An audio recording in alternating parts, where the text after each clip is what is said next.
punctual and early, so thank you for that. As for the other people that said they'd be here, well, they may come in later or whatever, so they're going to miss out.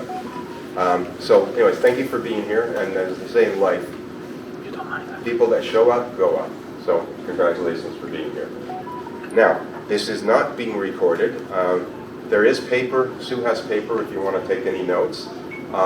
If you have any questions, we're going to have a Q&A afterwards, so feel free to, and we've got pens if people need pens. You can get them to Sue. Sue's got pens as well. Okay? So please help yourself and take that. The whole idea of these educational seminars is to build a foundation of knowledge and education.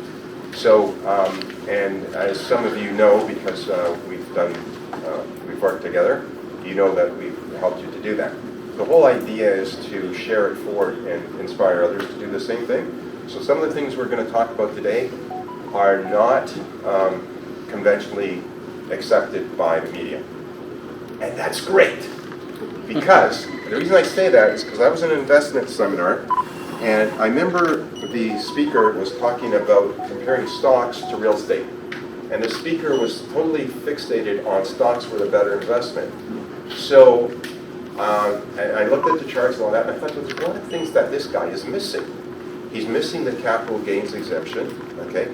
He's missing the fact that real estate capital gains is deferred versus stocks, you have to disclose it every single year. So he's missing a lot of things. And he's also missing another key point about the leverage. Okay, whereas real estate can be leveraged like back in those days when he gave the presentation up to 95%, with only 5% down, where stocks only at that point only had a 50% margin. Okay, so these are three key aspects. So I asked him the question, I said, so how much experience do you have in real estate? He was renting. And I thought, okay. So always consider the source. And I also found out that, how many people are familiar with the subscription MoneyWise? Ever heard of it? MoneyWise magazine? Okay. Most of those, back then, most of those articles are written by renters. So you're going to get a skewed perspective. Now it's called MoneyWise, which is a great name, but you got to consider who is it. And I talked to the actual editor, and we actually, more like a debate, during that same investment seminar, and I said, you've got these people that are working for you, but they don't have the experience, but they're going up on the stage giving a presentation. I said, really misleading the audience here. So he says, well, yeah, I understand what you're saying, but I can hire them cheap. I'm going, okay, so it's all about you then, right? So we don't do that, okay? So just letting you know. So it's full disclosure. You can ask any question you want, and if we don't have the answers, we'll go and get the information for you and get back to you. However, we have a full arsenal of awesome information. And for the people that navigate the eyelet of the needle, those are the ones that are going to be successful if they take action with the information that they learn. Right? Does that make sense? Okay. All right. So our first guest speaker, and I've known Rod for a while now, and Rod is a very accomplished speaker, engineering background, and empowering people in terms of helping address the housing issue that we have, not just in Canada, but globally. And I think it's a phenomenal way of doing things. And I don't want to steal his thunder. However, I do want to acknowledge Rod for being here, and what he's about to share with you, just listen to it really well, because even though some of it seems to make, it's obvious, and you just think, well, everybody should do that. But here's the fact, and Rod will attest to this, most people don't. Okay? So you got to take the action that most people don't in order to be successful. Okay, without further ado, Rod, come on up. Thanks, Peter. Appreciate that. I'm going to plug in here. Yeah, sure. You can plug in right there's the HDMI right there. Yeah, sure. There you go. Perfect. Go ahead. All right. Yep. We'll just get on your way. All good. All good? All right. Yes, we are there. Well, thank you. And for those, anybody here joined us last year? when we did this very same thing. So you would have seen this topic, but so much, Peter, I appreciate you saying that sometimes the obvious escapes us or it's intuitive. And I tell you, a lot of what I'm going to talk about, I would say you know the majority of it. And I'm going to turn this into your power, but so much has happened over the past year for the self-funding house concept that I think you're going to be intrigued as to where it goes, because it's starting to garner attention at all sorts of levels. Now, just to kick things off, I just want to set the record straight. So Derek Lobo is the CEO of our company called SVN Rock Advisors. We're apartment people. So I want to lay the stage for you. So we consult and work with private developers along the entire project timeline for creating, small, medium, and large apartments. And we broker them, we design them, we do all those kinds of things.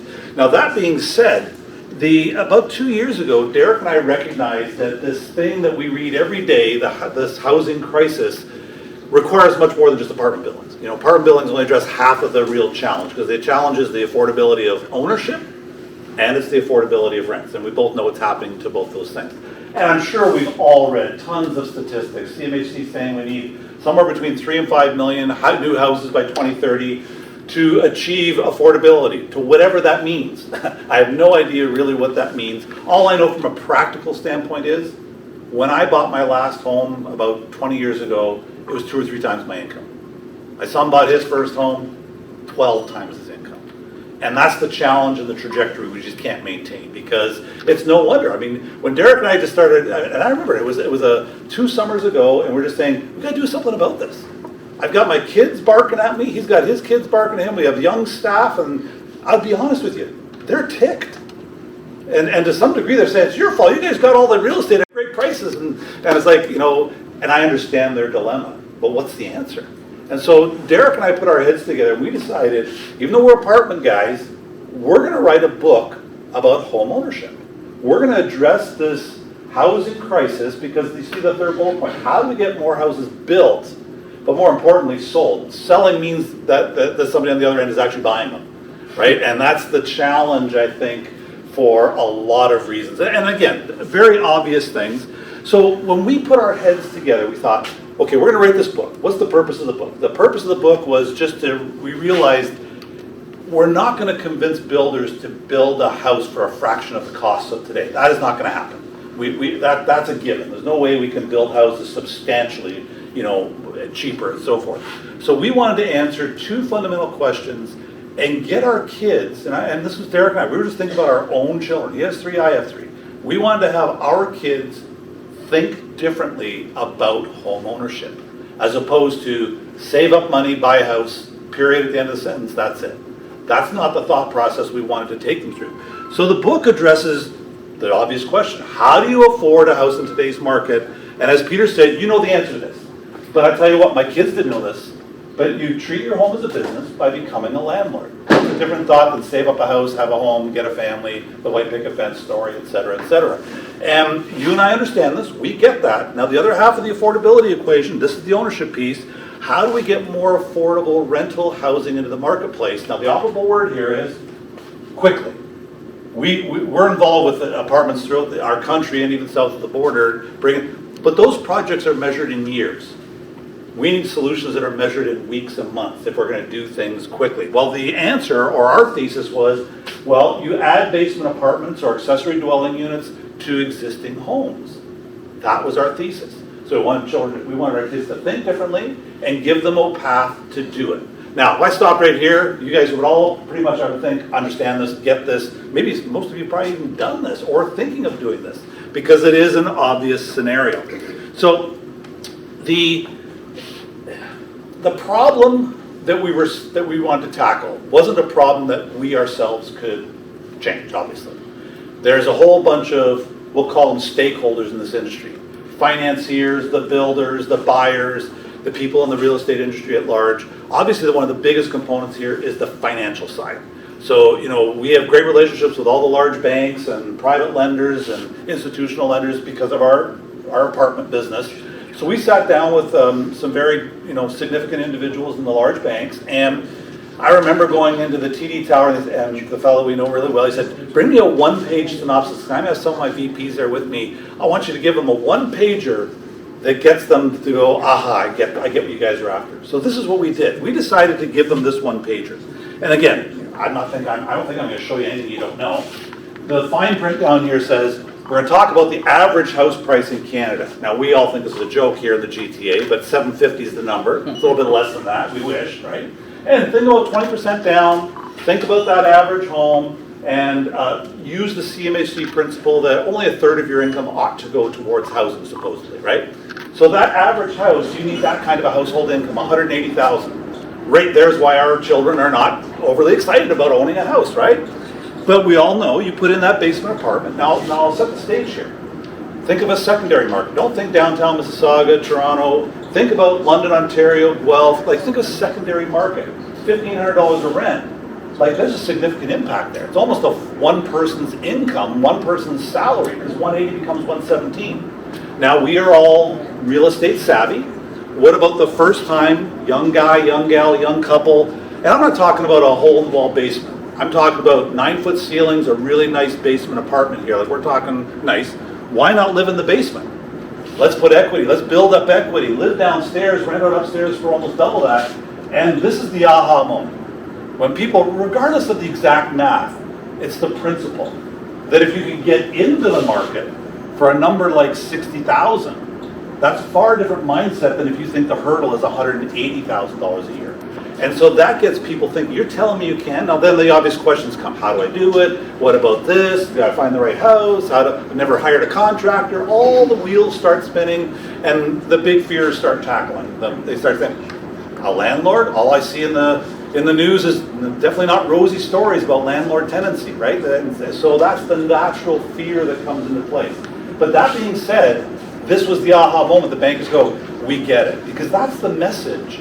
If we're going to tackle affordability, this has to be understood. Because as I said, I don't think we're going to build a house for 50% of its cost of today's cost. And I don't think our children are going to magically quadruple their salaries this year, right? So this is one way to tackle their income and get them thinking differently. Now let's address the investor. Now, in this exact example, you're talking a positive $1,000 plus a month cash flow in this example, because we're finding a lot of people are being attracted to this model in the investment world, and this will make sense in about 5 minutes. And I'm not going to spill the beans on that right at this point. So what I am going to land on in a couple of minutes is I'm going to talk to you about prototype success. Now, again, I want to set the stage. When Derek and I started writing this book 2 years ago, we thought the natural path for our children would be buy a home, an existing home, renovate, and do what we're talking about with this self-funding house. We did not realize that our strengths of development in the apartment space translate over into the self-funding house in single-family homes. So I'm going to show you in a few minutes a prototype success project right here in Ontario, and it's expanded well beyond that. And this is something I couldn't speak to last year because we were just in the concept phase. And so at the end of the day, Derek and I landed on creating a book series.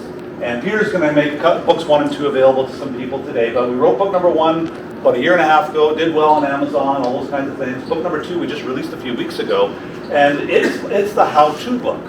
So for my son or my daughter who's never hired a contractor, done a renovation project, we needed to engage. We've got some partners and collaborators who are experts who put hundreds upon hundreds of these basement apartments into existing homes here in the GTA. Because Derek and I aren't the experts, but we know a lot of people, and we brought those resources together. And so the blueprint for your self-funding house is all about, okay, I've never done any of this, how do I get started? So it's kind of the tip of the arrow. And of course, we put all these online resources from these experts in landlord tenancy, renovation, how to hire a contractor, should I be the GC or not be the general contractor, et cetera, et cetera. So that was our original expectation. We thought, this is the right thing to do. We want to get that message out there. We want to impart what we know. And we thought that was going to be our good deed, to at least get the message out there. But like everything else, and this is just my personal opinion, like everything else that we hear, read, and see about the housing crisis, there's lots being said, but not enough being what? Done, right? So let's move into done mode now, okay? Because the book is done in its first step. So we realized that there were 3 applications to the self-funding house. We said, number 3, I'm going to go in reverse order here. Our original intention was to tackle the renovation route. We thought that was the most economical, affordable route for our kids, to buy that existing home, put in a renovation, be smart about the right house, and make sure it has the right basement and the right egress and parking and all those kinds of things. We also see infill projects. Now, where I live in Burlington, there's lots of infill. They're taking green space. GTA is probably a better one, even the core of the city, doing infill, custom projects, duplex, triplex, fourplexes, etc., doing it that way.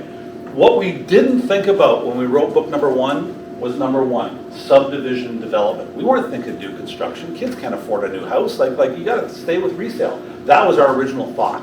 And we were in for a surprise because about a year and a half ago, so just before the first book was released, Derek was having dinner with one of our largest clients, and he's probably the largest apartment developer here in our country, and he also has a home building division. Now, 2 years ago, what happened to interest rates?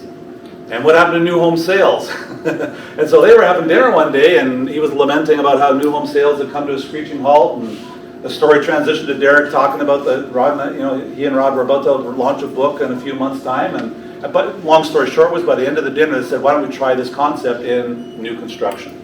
And that's what we did. We spent all of last year honing all the processes, and I'll explain that in a few minutes, because what we learned was builders were not ready for this. So we wanted to work with somebody we knew to develop a project, and that's exactly what we did. So out in London, Ontario, these are the exact homes of what we put together. It's Ironstone is the name of the builder. And the whole idea was, we thought, let's build one, see what happens. So we built one, it sold right away. Built a model house, built 4 others, they sold, okay? Now, I say that real quick. There was a whole bunch of work being done because this wasn't a typical sale. This wasn't the traditional sell that they were used to. I think this year we've sold over 13 of these, and what's interesting though is that, just to give you a mindset, because 13 is not a big number if you go back and those have been in the industry for years, but these models, if I use the number around 60 have been sold, when the developer gave that number, all of the other London region home builders added up, didn't even add up to as many sales as he had of this house, let alone his townhouses and whatever. So I just want to give that, so it's more the magnitude or the attention that we were trying to get from it. So what does this mean? So what we had to do last year was we had to realize what we were dealing with. And I've had probably 200 conversations with the largest all the way down to some of the smallest home builders in our country. And we did learn something. And what we learned was probably somewhat obvious, but builders have been through 1 or 2 decades of just build it and they will come.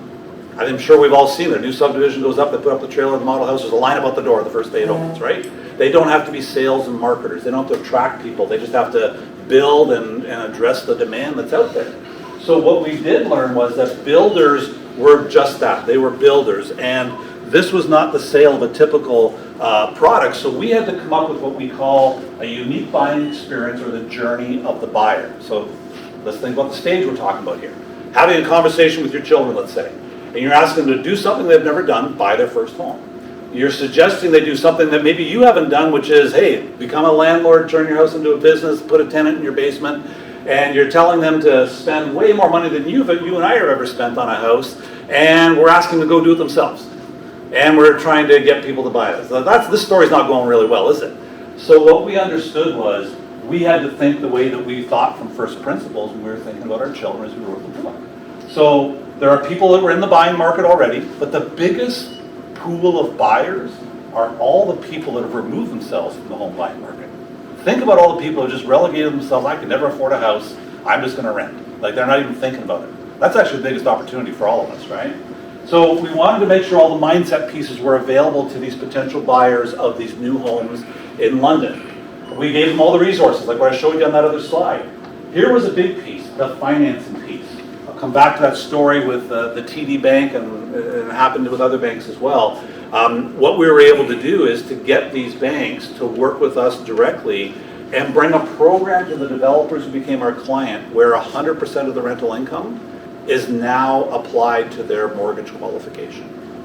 And that's a huge, like, you and I can't walk into any branch of any bank and get that. They'll either laugh at you, they might give you a percentage of it, But by and large, the potential rental income is not allowed to be added to your income for your mortgage qualification.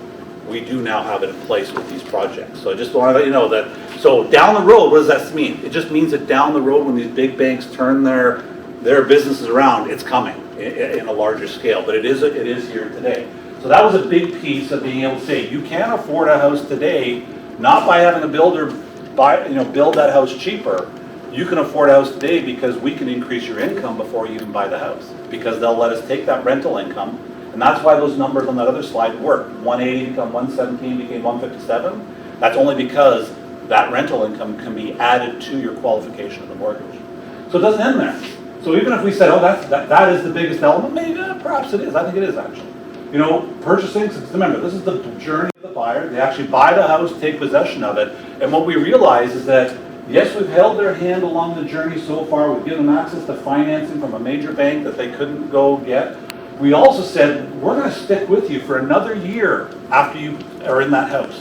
And so what we do in this community is every quarter we bring all the self-funding house owners together, and they, Bob and Mary, they got their first renter, and here's what they did right, here's what they think they would do differently. We bring in a landlord tenancy expert to do Q&A. We bring in a property management person. Here's some tips and tricks to operate your business.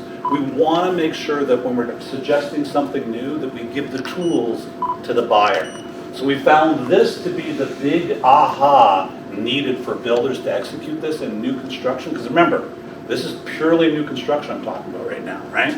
Not renovation. So that was what we came up with, and so we have a program. This is now turned into 4 developers. So we've got London, Port Coburn, Ottawa, and we're already out in Edmonton. And so what we do is we focus on teaching these developers 3 things. We teach them how to create and own the market. We teach them how to create and own the buyer, and they already know how to do the product. They probably already do 90-95% of it, but we bring some expertise on how to work with the municipality. What are some of the features you want to have for, sub-metering the utilities and things like that. But we put a system together for these buyers, and again, over 50 of these have been sold so far this year. So, we're looking at it. So here's a couple of things, and I want to just kind of bring this together from an investment perspective. So the what if question is, when I look at my house, and remember how CMHC said that we needed 3 to 5 million houses, and I've had a couple of experts in our industry say we may not have a housing crisis, we may have an accessibility crisis, because I don't know if you know the statistic, there's somewhere between 12 and 13 million empty bedrooms in our country. What if my house that I live in right now had a roughed-in basement apartment, just the same way they used to rough in, remember basement bathrooms and then rough in things like that? Imagine if a large swath of the homes here in Ontario had roughed-in basement apartments. See, I have 2 empty bedrooms because 2 of my kids have moved out, but I can't rent them out because they're inside my house and they're just configured wrong, right? So what if down the road, what I've just told you right now, so let's think about builders. What if basement suites, basement apartments were roughed in for a $5,000 adder fee, so that maybe the owner down the road might want to do that, or maybe just have it as a value add to the value of it. So what we're doing with these builders is recommending they do that, so that 10 years from now we don't create another 10 million empty bedrooms. Like, think about the ways about how we can tackle this scenario. So we're basically on a mission to really tackle this. I think you guys will get this, obviously. So why is our crisis linked to 2 big components? Remember I said affordability and rents? So I think the rental part is obvious. I mean, we're in a country that's built on immigration, always will and will continue to be built on immigration. That our economy requires that, right?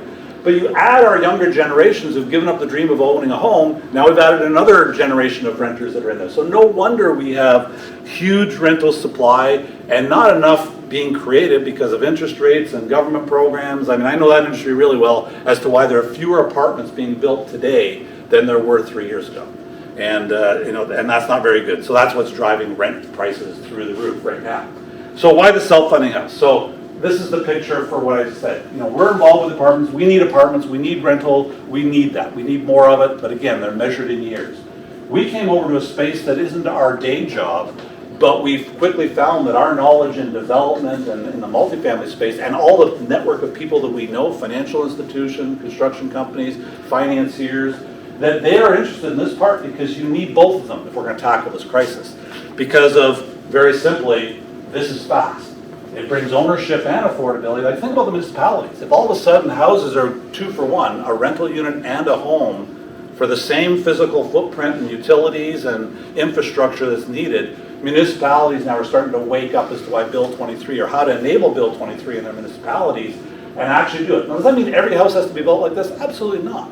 But what this is a path to affordability, and it's also a great path for investment. So I've already discussed a lot of that. Let me just get to this. A couple of weeks ago, Benjamin Tall, the chief economist of CIBC, he actually wrote an article about the self-funding house. He talked about it was one of 2 key strategies for solving our housing crisis. Anybody want to guess what the first, his second idea was, as to what that solve a housing crisis? How many people are familiar with the U.S. development real estate space?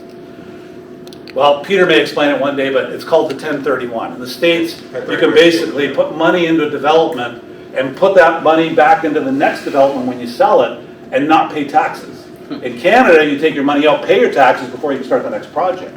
So America has it set up that if people keep the money to keep the machine of development going and not tax them until they exit completely, a lot more development gets done. So that, coupled with the self-funding house, is what Benjamin Tall talked about in his Globe and Mail article. A week after that, Dr. Hayter did an article in the Financial Post, it was at the end of April, talking about the self-funding house being, and he talked about the ownership and renting pieces as well.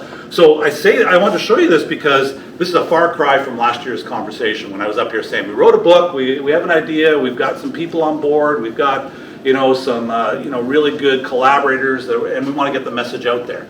That was pretty much the message last year. So what's happened is this now our focus personally is on new construction, just because we have expertise, contacts, and we can get that steamroller going. We're not renovation experts. Renovation is a huge part of this, and some of the largest on TV faces are going to be announced here with us probably throughout the summer. Then and some renovators are going to handle the renovation component so we get both wheels going for the younger generation, so they don't have to rely on just new construction because they can't build new houses everywhere and everywhere. So let's talk about investing. So, and I think this is where I've only got 2 slides here to kind of land on this. So we get what the self-funding house is, we're doing new construction, we definitely understand the need for renovation. We're seeing, like, if I said that when we ran our pilot project for that first part of the year, if 10% of the houses went to investors, I would have said that would have been about right. Anybody want to guess what the number is of these sales that have gone to investors versus home buyers? It's 40. 40% of the home buyers are going to investors here in Ontario. And it's primarily because I think a lot of investors are looking for options to what's happened to the condo market, right? And single-family homes and those kinds of markets are great markets to get into. And I think that when you look at it, the target renters of those investment pieces, those investment assets are in high demand. And if you compare the rents for those basement apartments and even upstairs to market rents in buildings, they're substantially less, anywhere from 20 to 50% less. Now, you don't get a pool, you don't get a workout room as amenities in a building, but from a pure rental perspective, there's some great opportunities for doing that. The last piece here was, the financial institution partners, the fact that we've got that pre-approved, rental income, and they even pre-approved the whole house. So no appraisals have to be done. They've already pre-appraised it. And so these buyers of these homes have a 3-year window where their finances are never rechecked. They're just done at the front end. They got 3 years to make this happen. So we're happy to say that our big banks are actually putting their foot forward to help this happen because the finances are a big piece for that. Leveraging CMHC finances for investors. I want to plant some seeds. Already out west in our Alberta project, we're already doing this. Who's familiar with CMHC financing for investing in properties? Are you familiar with that? So I'll just plant seeds here right now. So when you have 5 or more units, you can get 95% I'll simplify, about 2 or 3% less than interest rates at the bank at an investment level. So a big difference, right? So what we're doing out west is we're putting 4 townhouses. The N2 have side entrances for a total of 6 units. And we've sold out of them already, but investors are buying those in 1 block at a time. Currently we're putting duplexes, obviously, so 1 house cut in 2, so duplex, each of them having a basement apartment, so that's 4 units. And so we're doing different form factors, because each one of those units from an end user buyer perspective, you're talking a 4 or 5 $600,000 purchase as opposed to an $800,000 or $900,000 purchase. So we're going to be bringing these different form factors, not just single-family homes like I showed you in that one London piece, here to the Ontario market as well, because we believe the lowest cost form factors are where we really need to be with the self-funding house concept to really make affordability happen for our younger generation. So I'm essentially done, Peter. I mean, that's kind of an update as to, for those that want to know what the self-funding house is. So what's happening today, and as I said, we're starting to make a little bit of an impact here in the Southern Ontario region and across the country. And I hope I have a better story for you maybe next time too. So, Peter, do you want me to ask any questions, answer any questions at this point? If anybody has questions, please ask them now. Go ahead. Sure, yes. When you have a single family home and most of the areas you are not allowed to rent the basement. These basement apartments are all approved by the municipality. So for example, out in London's probably one of the most rigid markets for basement apartments. You actually have to have a license to put a basement apartment in London. So these are all licensed. These are all inspected, zoned. Zoning with Bill 23 obviously clears the path for as of right of up to 5 units. But the municipality definitely is on board. And by the way, the municipalities like this because it's more revenue for them. The taxes, they get taxes from both units too. So there's absolutely no challenge with these being legal. I'm not in London, I'm in Oakville. I'm just asking. Same thing here. We're putting them in Burlington very shortly. So Right now it's not allowed. Yes, it's allowed, just nobody's doing it. You can have basement apartments anywhere, like Bill 23 is the entire province of Ontario. Now, the provincial government basically cleared the runway saying, listen, as of right, you and I, no matter where we live in Ontario, we can have up to 5 units on our house. Now that's way up here. Down here at the municipality, the practical level of implementing, most municipalities have not figured out how to implement Bill 23 in their municipality. Oakville, for example, I just read yesterday, are going to give back the federal government all this housing money because they do not want to increase density into their community because they've got a product and a model for Oakville. I was just reading that yesterday, actually. Burlington, I mean, basically every other municipality has to implement it how they want to. That's not going to change. So, I don't know if that answers your question, but that's just the way it is right now. Just wanted to know how to find out that if you are allowed in a single family home, if you are allowed to rent the basement, where to find out that? Just do it City Hall. The planning department, City Hall, and you can let them know what you're planning on doing, and basically they can't stop you unless there's another overriding law. But right now in Ontario, you and I could put a basement apartment even in Oakville. They can't prevent it. So, Rob. Yeah, and then I'll come back to that. Yes, go ahead. Bill 23, does it prescribe a certain time limits for the municipalities No. to respond? If they drag their feet, your project gets delayed. That's right. You know, the province is playing in a space that's not their mandate, and they just wanted to clear the path to take away the red tape zoning, all those things that were the typical delays to make things happen. They said no longer required. Now, and then they basically said, now municipalities, you figure it out. And that's literally what they've done. They've just said, as of right, meaning that you or I, we can put up to 5 units in our existing house. You got to work with your municipality now to get that approved and permitted, and you got to build it and inspect it and do it all correctly. And to your knowledge, where does Toronto stand as to the implementation of? Oh, they're probably one of the best municipalities. There's 2 municipalities, well, one of them in our province, and Toronto is actually really good. I personally know the planner. I've spoken with him many times and at many events. They're really good to work with the basement apartments. They want density. Like, put it this way, like the core of Toronto, especially if it's by main streets, close to transportation, they want density. Very little red tape in Toronto. The best municipality in our entire country is Edmonton. They're actually taking away development charges, and they're a few years already down this path. Ontario's just getting started with this. I know that even in Burlington, where I live, this week on Wednesday, they reduced by 25% development charges. So some municipalities are understanding that they have to be the progenitor to incentivize developers, builders, and renovators to do this if they're serious about this problem. If they're not serious about it, then people are just going to go elsewhere to do it. Because there are a lot of municipalities that are wanting to have solutions. I'll give you another example, Port Colborne. where we are putting in, model house was just built. Now Port Colborne also happens to be where they just announced a Honda plant 2 weeks ago, I think. So they have reasons. So that's a municipality that's trying to attract developers, home builders, and they're actually paying developers to develop single-family homes in their area. So again, so it's all about finding the municipality where they really stand. Yes? Could you repeat for us the developers that you work with in the GTA? So Ironstone is Ironstone, Dunsire, and those are the only two that are publicly available right now. Ottawa and Edmonton, there's going to be some announcements coming out in June for that. So I have to wait until those are in place. And what's the location of those two developments? So London and Port Colborne. Okay, thank you. London is Ironstone. Dunsire, D-U-N-S-I-R-E, is Port Colborne. In fact, their model house opens up today. So. Anything else? Have you done any work with resale? No, we're not residential realtors or brokers at all. We are commercial on the apartment side. The only reason we're doing the development side is A, we've got the knowledge because of our apartment development space, and probably half of our clients also have home building divisions. So we already have established relationships. We're not even going to go out and solicit the other builders till we get our clients looked after and we kind of scale them into the next couple of years. Well, thank you very much. Peter, I'll turn things back on over to you.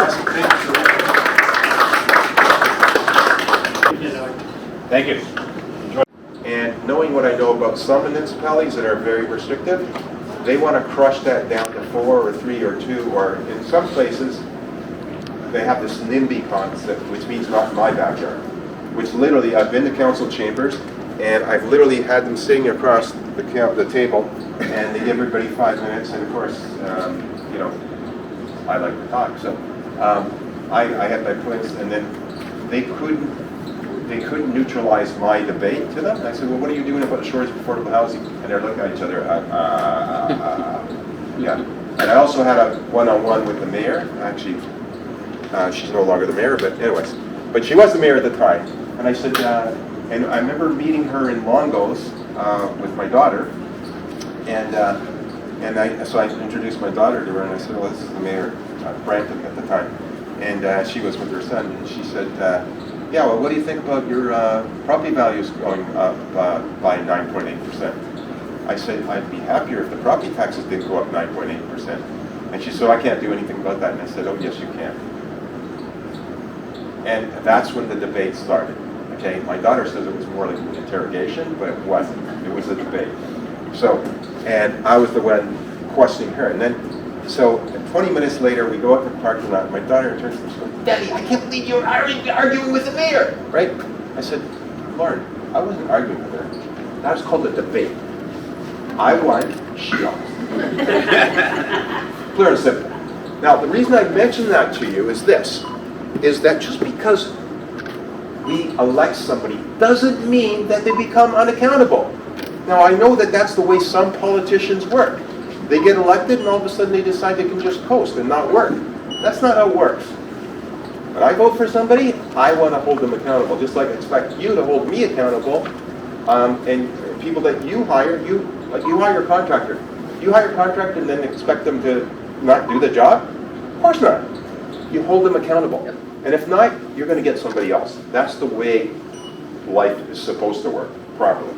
Now, so, long story short, on those property taxes, back then, it was illegal to have a basement, like somebody mentioned point, it was illegal to have a basement apartment in Brampton because of the core group, because they all had the NIMBY attitude, not in my backyard, okay? So when I challenged them at council chambers, okay, they're like, we don't know how to answer these questions. Of course you don't, because you haven't done your homework, right?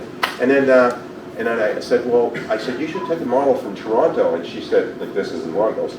I'm going to find my opportunities, right? I mean, I didn't know she was going to be in there, but hey. The mayor, I'm not afraid of anybody. I'll go talk to her. In fact, I'll challenge her, right?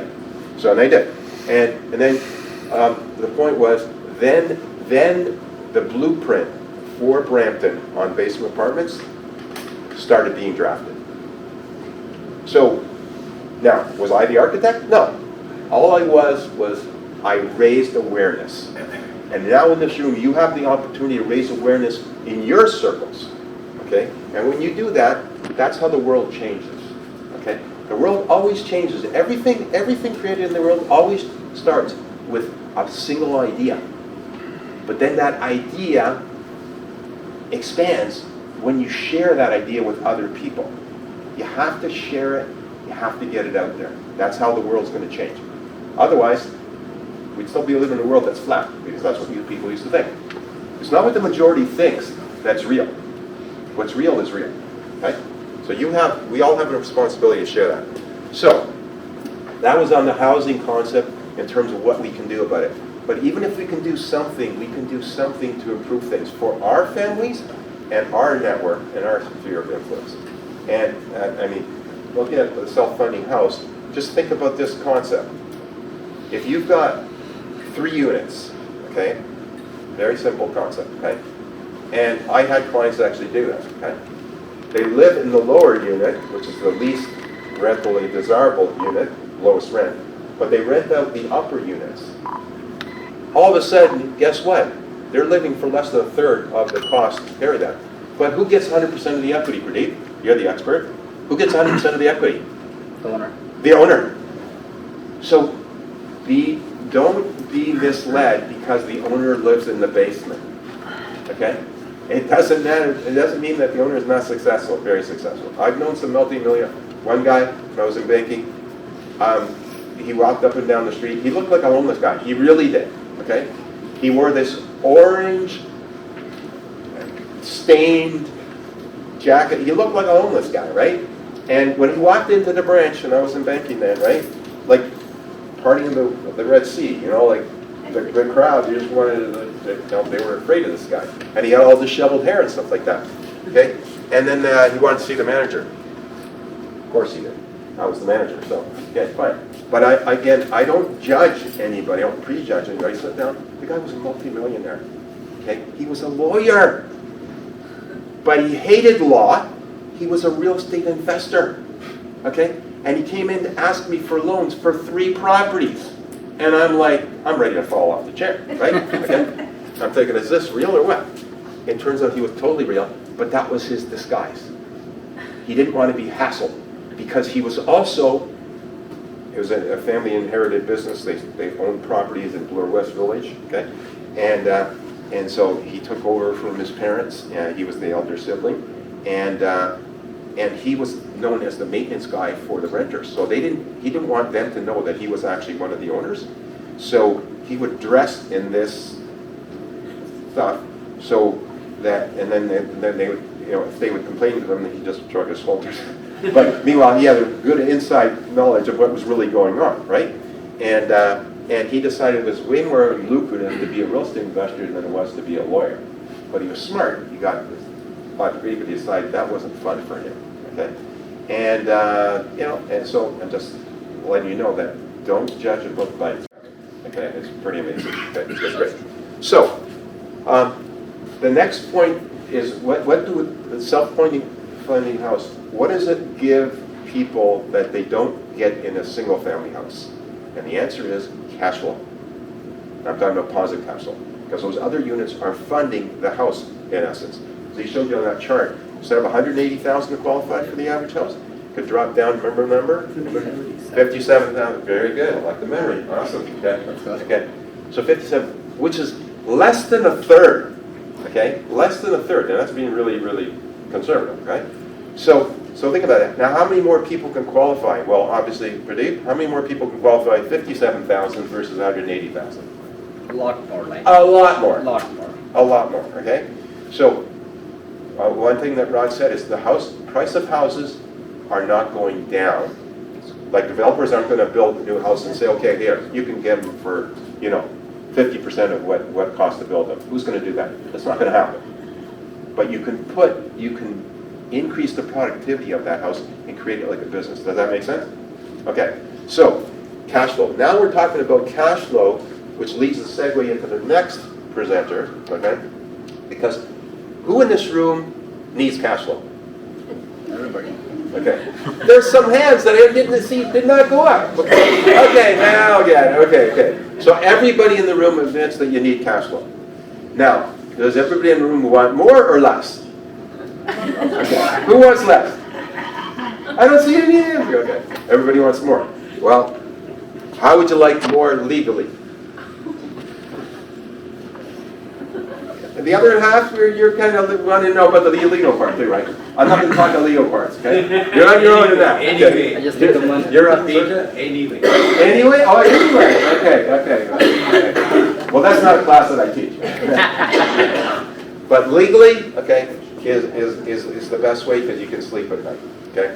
Even if your name's not Harry. So, okay.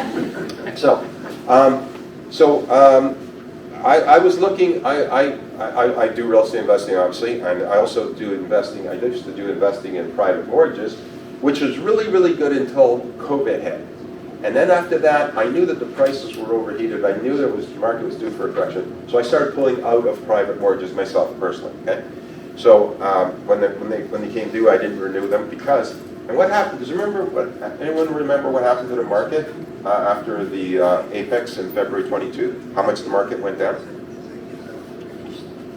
No. A lot, okay? 55%. Yeah, in some neighborhoods 25% and some more, right? But here's the point, okay? If you were in a private mortgage then and you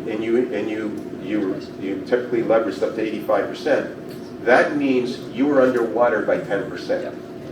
Okay, so the good thing I saw that happening before it happened. Now, did I know it was going to drop 25%? No, but I just knew that it was not sustainable at that number. Okay, because one of the things I track personally is the affordability index, and I know going back in the past, history is a great teacher. It'll teach us what's going to happen. It's almost like a radar. You know it's going. You know something's going to happen. Okay, so the time to get out, is before it happens. Because once the apocalypse happens, you're done. You got to get out before that.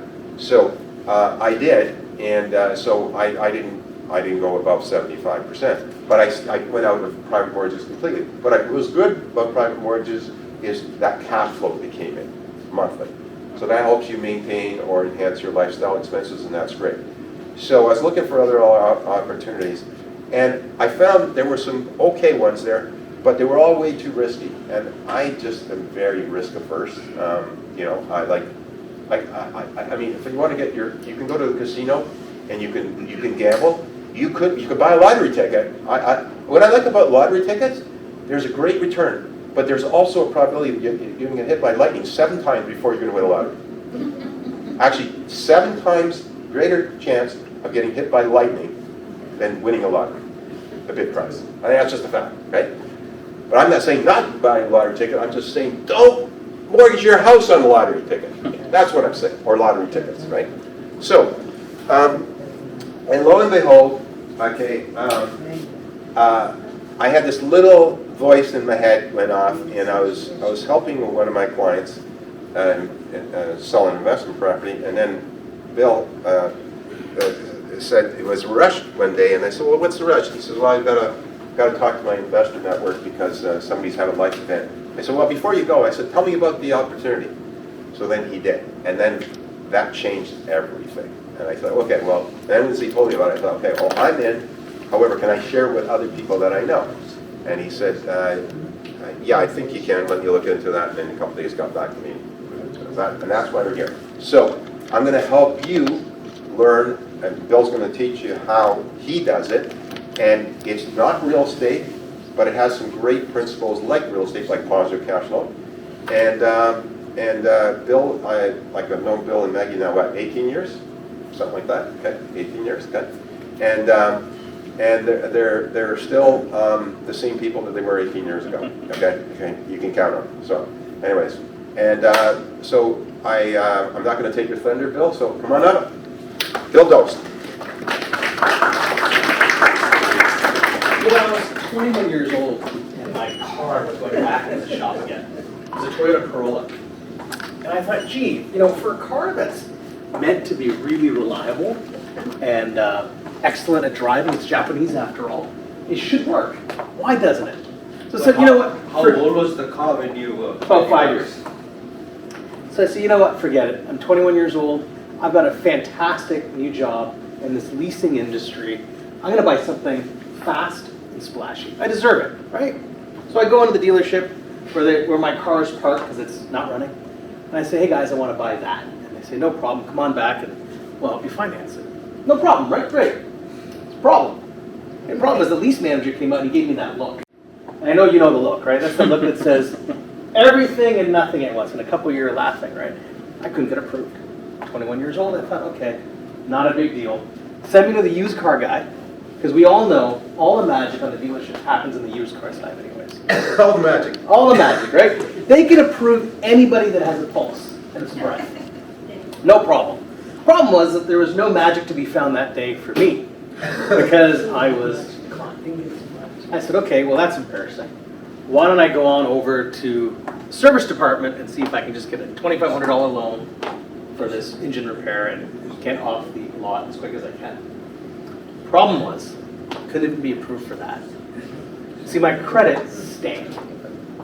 And I realized that at that moment. So all my ego out the door. And I sit there and I go, what am I gonna do? I'm embarrassed? No, I'm humiliated. Because all these people have now seen this cocky young kid try to buy something and slowly get check marked off. And I sat in the back of the lot, and I still remember it. I realized I had only one thing I could do, and I started to get dizzy. Even now, I have butterflies telling you this. That's how real it is for me. And it's almost 30 years ago. And I realized I had to call my dad for help again. You know, I could already hear his voice over the phone. Billy, will you never amount to anything? I'll pay you back, I squeaked. Meaning at that time, right? Till the next crisis happened. And then it was back in the same position. And I realized that this was not going to be sustainable. I realized that that was not the truth that I wanted for my life. So I made a decision right then and there to change my life. And so I spent the next couple years becoming an expert in the field of credit. It just happened to be I was working for a finance firm. I had some opportunities available to me. I could take courses, I could go to classes, I could read books. Shortly though, I started publishing articles myself. I started writing a book, which a number of years ago I published, so that people like you would never have to live out what I lived out, 25, 26 years ago. The reality is this, we all want a better life. Problem is that often we're held back from it. And so as Peter mentioned, I'm Bill. I fervently believe that everybody deserves the opportunity to create a better life. And so we wrote a book called Raise Yourself from Debt to Wealth, based on that. And I think Peter has a couple copies here Yes, I did. to hand out. Now, it wasn't an instant change, it was a slow change. But let me tell you this, today when I walk in to get credit, I'm not worried about credit because I'll get approved in with preferred rates. And I'm not worried about the financial decisions I'm making and the literacy I have because I know I can sit there with confidence and know that I've done well. Most importantly though, when I call my father now, I don't have to be embarrassed and worried. In fact, I can take him out for lunch, my treat. Right? And so that's a big change. And I got really, really excited about that. And so over the course of the next few minutes, I'm going to share a couple principles of what we do, what our company D&D Finance does, and how we help people get out of debt. And then I'll share with you one principle on how to raise yourself to wealth. So a number of years ago, I was working with a client in our church named Sally. Sally had 2 boys and was now recently divorced. So not her own fault in the sense that she ended up with bad credit and had to live in a bad neighborhood. She just couldn't get approved by a landlord to move into a good neighborhood. And what happened there is pretty sad, right? Because it used to be that if you had a good credit rating, it just meant you had access to more capital. Today it means you have a better life. The neighborhood that Sally lived in was I don't want to say run down, but it wasn't exactly where she wanted to be for her 2 boys. Which meant that the schools that the boys had access to didn't have the best teachers. It meant that the after-school programs are limited. It meant that the produce that she had access to, the grocery stores, and we've all seen the news, right? Where grocery stores in smaller and poorer neighborhoods are more expensive, and the produce, the vegetable and the fruit, is horrible compared to what you see in wealthier neighborhoods. And that's what she was contending with. And worse, because She lived further and further away from rail links because, let's be honest, the rail links were built for those that needed access to it, not those that were in poorer neighborhoods. It took her longer to get to work and longer to get home, which meant that, sadly for her and her boys, dinners were rushed. Often it was $20 on a fridge for pizza. Good luck getting a pizza for $20, by the way, today. And it meant that she was giving less nutritional food to her family. So she asked me, she goes, Bill, can you help me? Like, I feel like I'm way down here. What can I do? So I'll be honest, I didn't give her the 5 master keys to riches. I didn't give her some, 3-part snake oil, 1 part drama to pep her up. I gave her one thing to do. And it's the first thing we teach everybody that comes through our SCORE community. And that is, we taught her the principle of maximum use. The principle of maximum use is pretty simple. All we say to everybody is this.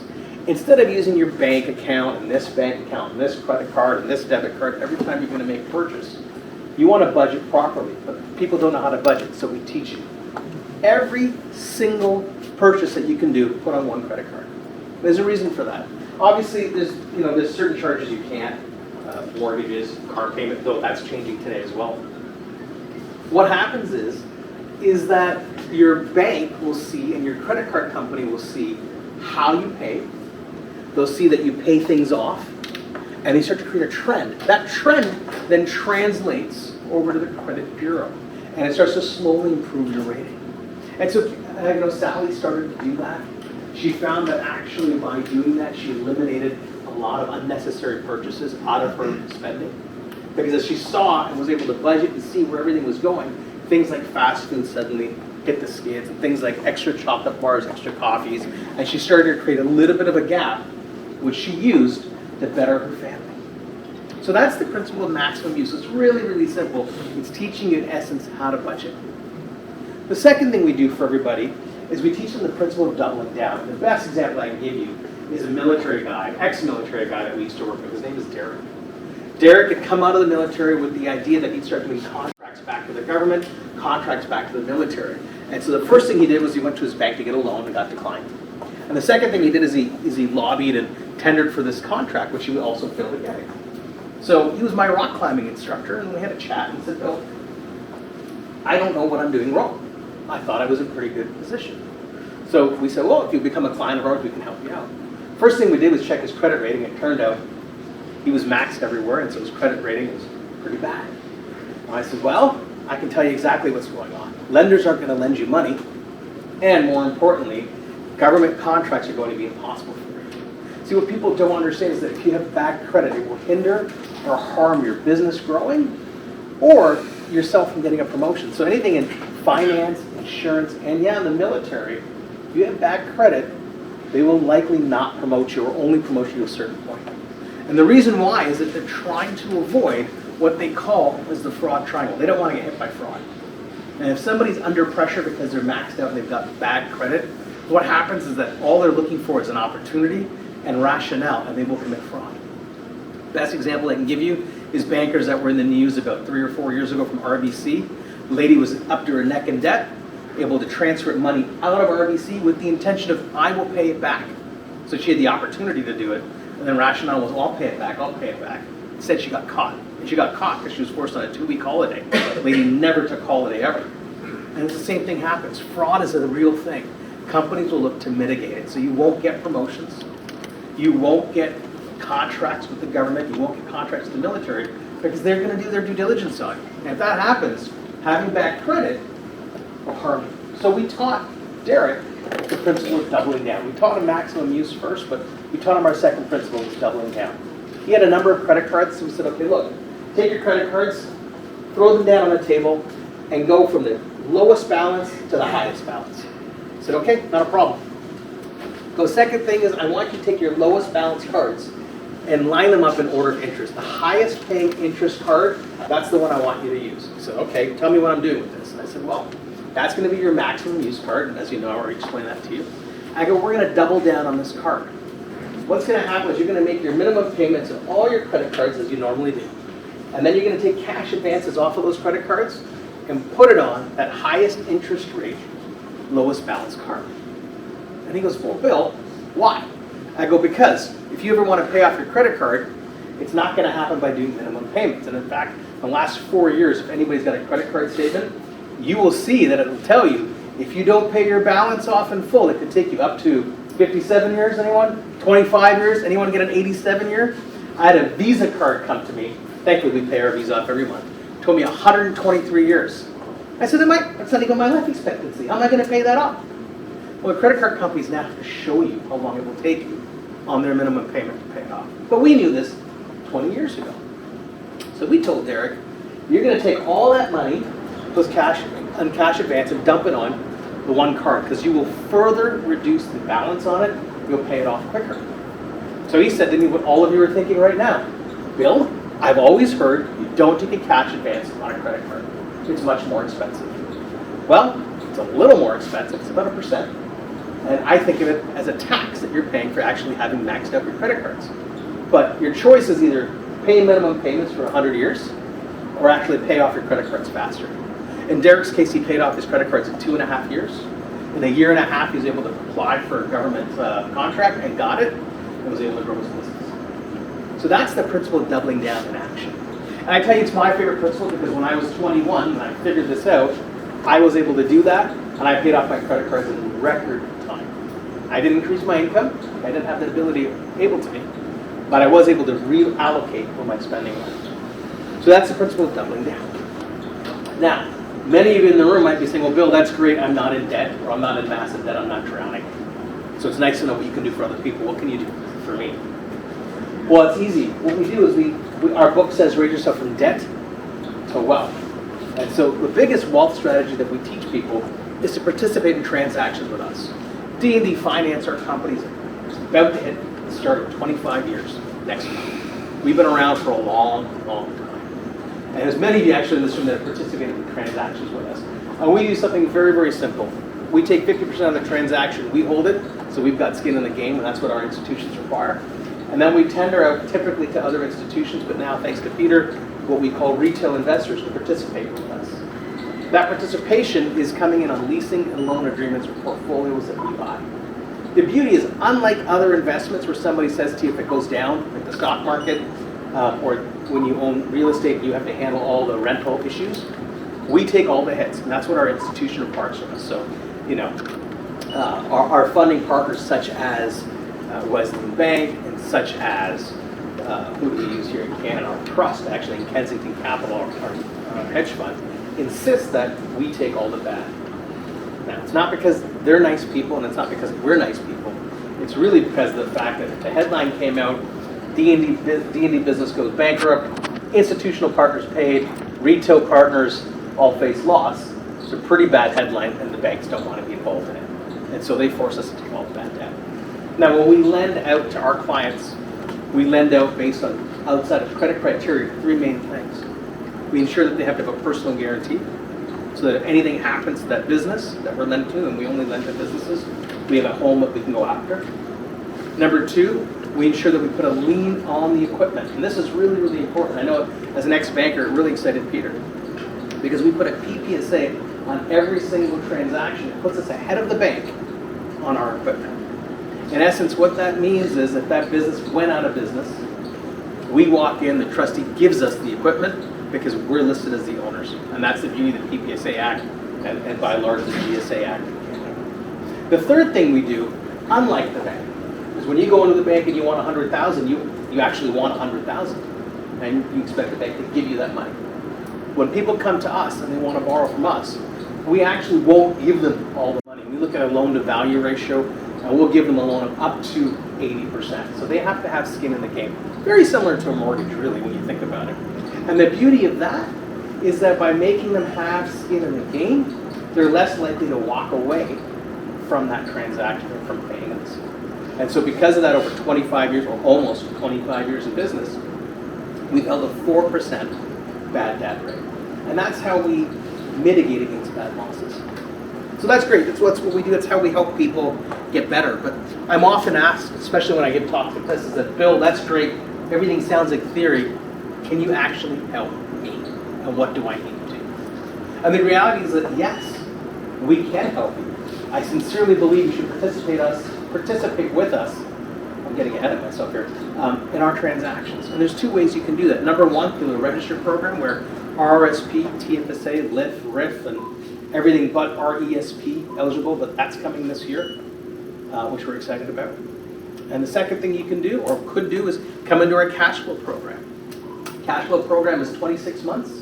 The first month the money goes in, we compound your interest, and then we pay you cash flow every single month for 2 years without fail. You pay your principal out at the end, or you roll out and you go again. Pretty good deal. Now our interest rates will range from 12%, 12.5% starting at the registered program, and they'll go up to about 15, 17%. I think some of you may have seen a little bit better than that when we have exceptional circumstances. And so that's what D&D does. We help people increase their net worth, you know, and the first thing is getting out of debt. Now, often I charge my clients $1,000 an hour to sit with them and walk through, because we are professionals, we are good at what we do. I've invested that in you guys today. In fact, as Peter will tell you, I'm a sponsor today as well, so that we could come in and say, hey, we believe in you. We believe that I want you to say one day, or to be thinking and closing your eyes and going, you know what? I'm comfortable with the financial decisions that I'm making. I want you to imagine a day where you say to your spouse, hey, you know what? This is the exact neighborhood that I've always wanted to live in, with the exact home that I've dreamt about my entire life. I want you to dream about the fact that one day you can say, hey, this is the exact financial security that I've always dreamt about and expected when I was a young kid. Because nobody thinks about not having financial security when they're young. They all think we're going to do great, and then reality hits us and we have to figure it out. So whether you have no credit, limited credit, or bad credit, D&D Finance helps people build their lives and raise themselves from debt to wealth. So I'll leave you with this. You deserve a better life for your family and for your future. You deserve a better life so you can grow your business. You deserve a better life so you can accomplish all of your dreams. You deserve a better life. Thank you.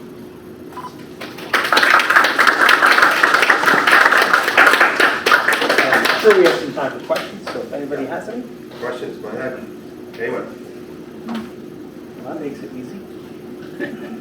Awesome. Peter, did you want to lob one at me, maybe? Yeah, Bill, so how secure is the investment? I'm sure people are thinking they're just afraid to ask. Yeah. So D&D Finance, as I alluded to, has to hold all the bad debt in transactions. And like I said, it's not because we're nice guys. I wish I was that nice. I'm not. It's because we want to keep our funding lines open with our hedge funds and with our banks. So because of that, it allows us to hold the bad debt ourselves. And because we have a 4% bad debt rate based on the credit mitigation strategies that I mentioned to you, it allows us to then hold it, because it's only 4%. It's not like we're hitting 20% or 30%. More importantly, for us to have a catastrophic collapse, we have to have something like 55, 60% bad debt before anything happens. Maria. So is that how you can build that cash flow program because you have less percentage of bad debt? Like, it just seems...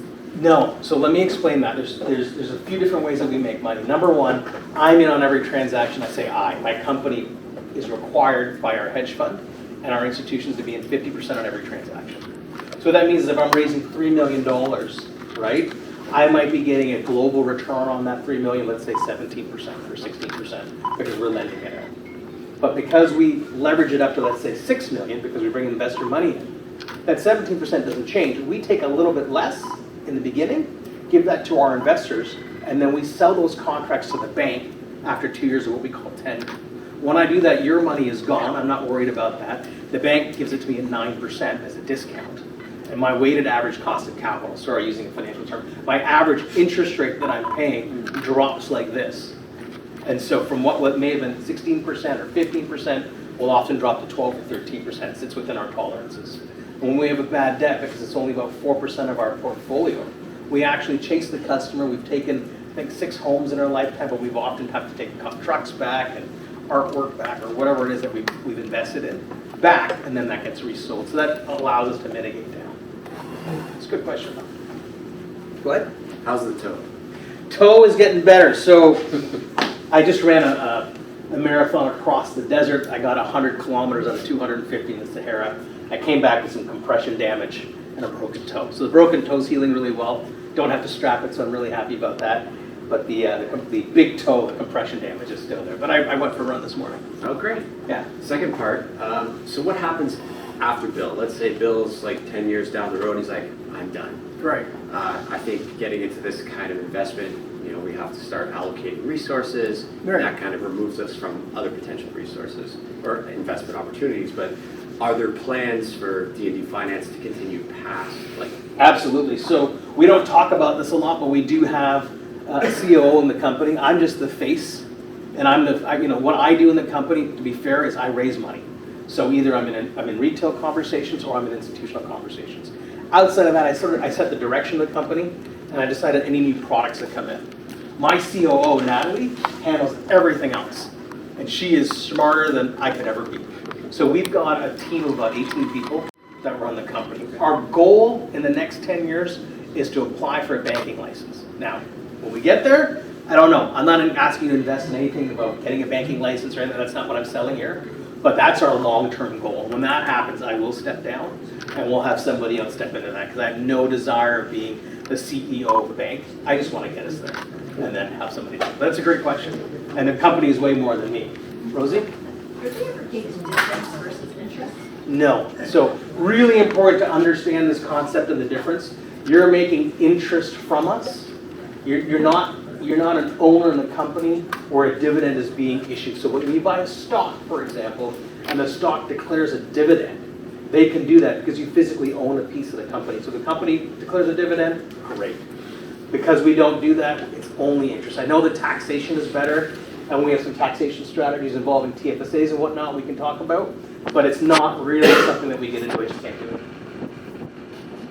It's a good way to get audited too. So we can do TFSA or RSP? Yeah, we can do TFSA, RSP, LIF, RIF, LIRA. Anything else there? Well, the RSP is coming. RESP is coming, that's right. Go ahead, Subhash. So the interest you make from your investments is, completely taxable, or is there any, like dividend, is there any leeway in that? How I make it or how you make it? Because it's How different. we make it. Okay. I was going to say, because we're an active corporation in interest creation, so we have all kinds of tax stuff against it. For you guys, you're all considered passive, and that's really a conversation with your accountant, but you will be taxed on it. There's really no way around it. The best strategies we have involve TFSAs, and we do a mix of cash flow and TFSAs. But no, you're not. There's no way to outsmart the system. And what I tell people is when you try to get too clever, that's when you get yourself in trouble. Anyone else? Bill, Yes. Harry, right? yes. Peter said, what is the security if I give you 100,000? Right. Expecting a 12% cash. What happens if you fold out tomorrow? Oh, that's a great question. Peter likes to ask this on calls. So we actually have a company we deal with called Spartan. Spartan is known to all the finance companies in Canada. They're what you call a backup servicer. So what happens is that, behind me is a whole system. You have to understand that we're not just here, slugging our wares to say, hey, invest in us. We actually have a finance company that's been around for 24 years. What Spartan does is they get a complete readout of my software. Every month they get a backup of it. And they spin it up every quarter to make sure every contract is there, and they audit it. And they audit it as a third-party company, sort of like an external audit, so that it goes to our finance company, so that they know that what I'm telling them is legitimate. Because I could say, hey, we've got 10 million on the book or 50 million on the book, and they would trust me. But if they, trust but verified, right? So they get Spartan's backup, and they can see it. So Spartan gives them a quarterly audit. If something happens, I die, God forbid, D&D Finance goes out of business, what happens is twofold. Number one, the money is still being collected, because it's not like I'm sitting there pushing a button every month. That's a system that runs. Number two, a trustee steps in, unless our staff or my wife take over the company, which are both possible. We have a staff buyout discussion happening where the staff will take equity in one of our companies, which is our credit card company. But assuming that doesn't happen, the trustee steps in and continues to pay everybody based on their contracts. I hold a significant life insurance policy on me as well. And what would happen then is that life insurance would pay out to the company, and that pays out what we call our cornerstone investors. Those cornerstone investors would be our hedge fund and our financial institutions, so that they can't make a run at the company and say, well, I'm owed $5 million, I want that tomorrow. That life insurance policy pays that out. Anybody that's a retail investor will just continue to be paid up to the end of the term. So, good question, but we are well developed for that. Bill, Yes, I have a few questions. please go for them. I wish you had a chart. It's a little, my question is, let's take, you're making interest out of the portfolio. Yep. I am not clear as to what the components of the portfolio is. So my apologies. Let's just Okay. go, let me tell you the whole thing. Sure. And out of that, you're earning a return. I don't know how you're earning a return. Then you're also paying the hedge funds a return. Yeah. I don't know whether they're shareholders or pure So secured. I'm going to forget half of your questions, so let me answer it in pieces if that's okay. Otherwise, it's going to go. So the first thing is what is underlying on the portfolio. So D&D Finance is an equipment, finance, and leasing company. So why didn't you tell us that up front? Oh, I think I mentioned it somewhere. Just the feedback. It was probably slipped in when I was saying it, but I apologize, I should have been clear. So what we purchase and what we create are leasing contracts for companies only. So we don't deal retail with customers. Only consumers we deal with are on our credit card product, which is a completely different product. But our chief purchases are $1,000 to $250,000 trucks, trailers, IT, manufacturing, all that kind of stuff. Any asset you can imagine for a business. So I said to I think I said to Pradeep today, you know, if we looked at this business, in theory, just this room, we could do the tables and chairs, we could do all the artwork and everything in the back kitchen there except for inventory. And so a company would come to us and say, I need $100,000 for this, and we would say, was this mission critical or not? And then we go through our underwriting process. The second thing that we do is we actually buy portfolios from smaller funders. So in 2008, something really unique happened. It's called the credit crisis. So we all lived through that. We remember what it was. The problem with the credit crisis is that insurance companies that largely funded our industry backed out. So Manulife and Sun Life. I think Sun Life came back a few years later. But it left a lot of people holding sort of like a firm hold on an empty sack. And that really came to fore when you saw the whole purchase of CIT to Tyco and then backed out again. Because what happened was Steve Hudson, the owner there, they ran out of money, the credit markets seized up, and they had nowhere to go to continue financing the business, and the stock price went like this. What we found is because we had private money and we had institutional money, we largely came through pretty good. And what happened was that smaller funders came to us and said, will you buy parts of our portfolio? And we said, that's great, I'll happily do that. And we put them through the same underwriting that we do for our home. So we made sure there's PPSAs, we made sure that there was personal guarantees. If there wasn't, we didn't buy those ones. We then discounted the portfolio by percentage and bought that. So how I make my money is I make interest on the contracts we incept. I then make interest on the portfolios that we purchase because we've discounted them. And so we make a good interest chunk on that. And then I make money when I exit our investors and I sell to the bank. And then I make a large portion of my money there. So we wait 2 years on a portfolio and my interest rate will jump like that. So those are the three ways that we make money. Now, sorry, Harry, I know you had more to ask, but I would have forgotten. No, that's fine, I've forgotten the rest. Oh.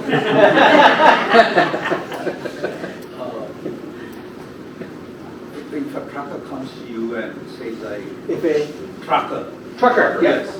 he wants to buy a new rig. Yeah. So how much, what's the interest rate you charge him? Yeah, sure, great question. Really depends on the kind of trucker. So we just did a deal, and I'll give you 2 examples. So we just did a deal for a guy who owns a fleet.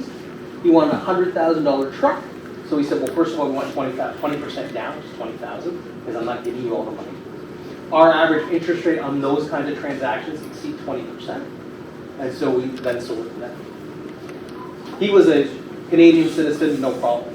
Then we have over here, we have a guy that's a new refugee in Canada, just got his status. He's driving a truck as well. He wanted a $40,000 truck. His interest rate was high. I got to be honest, we're the only ones that fund people that are refugees. We're the only ones that fund people that are landed immigrants. But it's a higher credit risk. So the down payment required was 38%. His interest rate was 32%.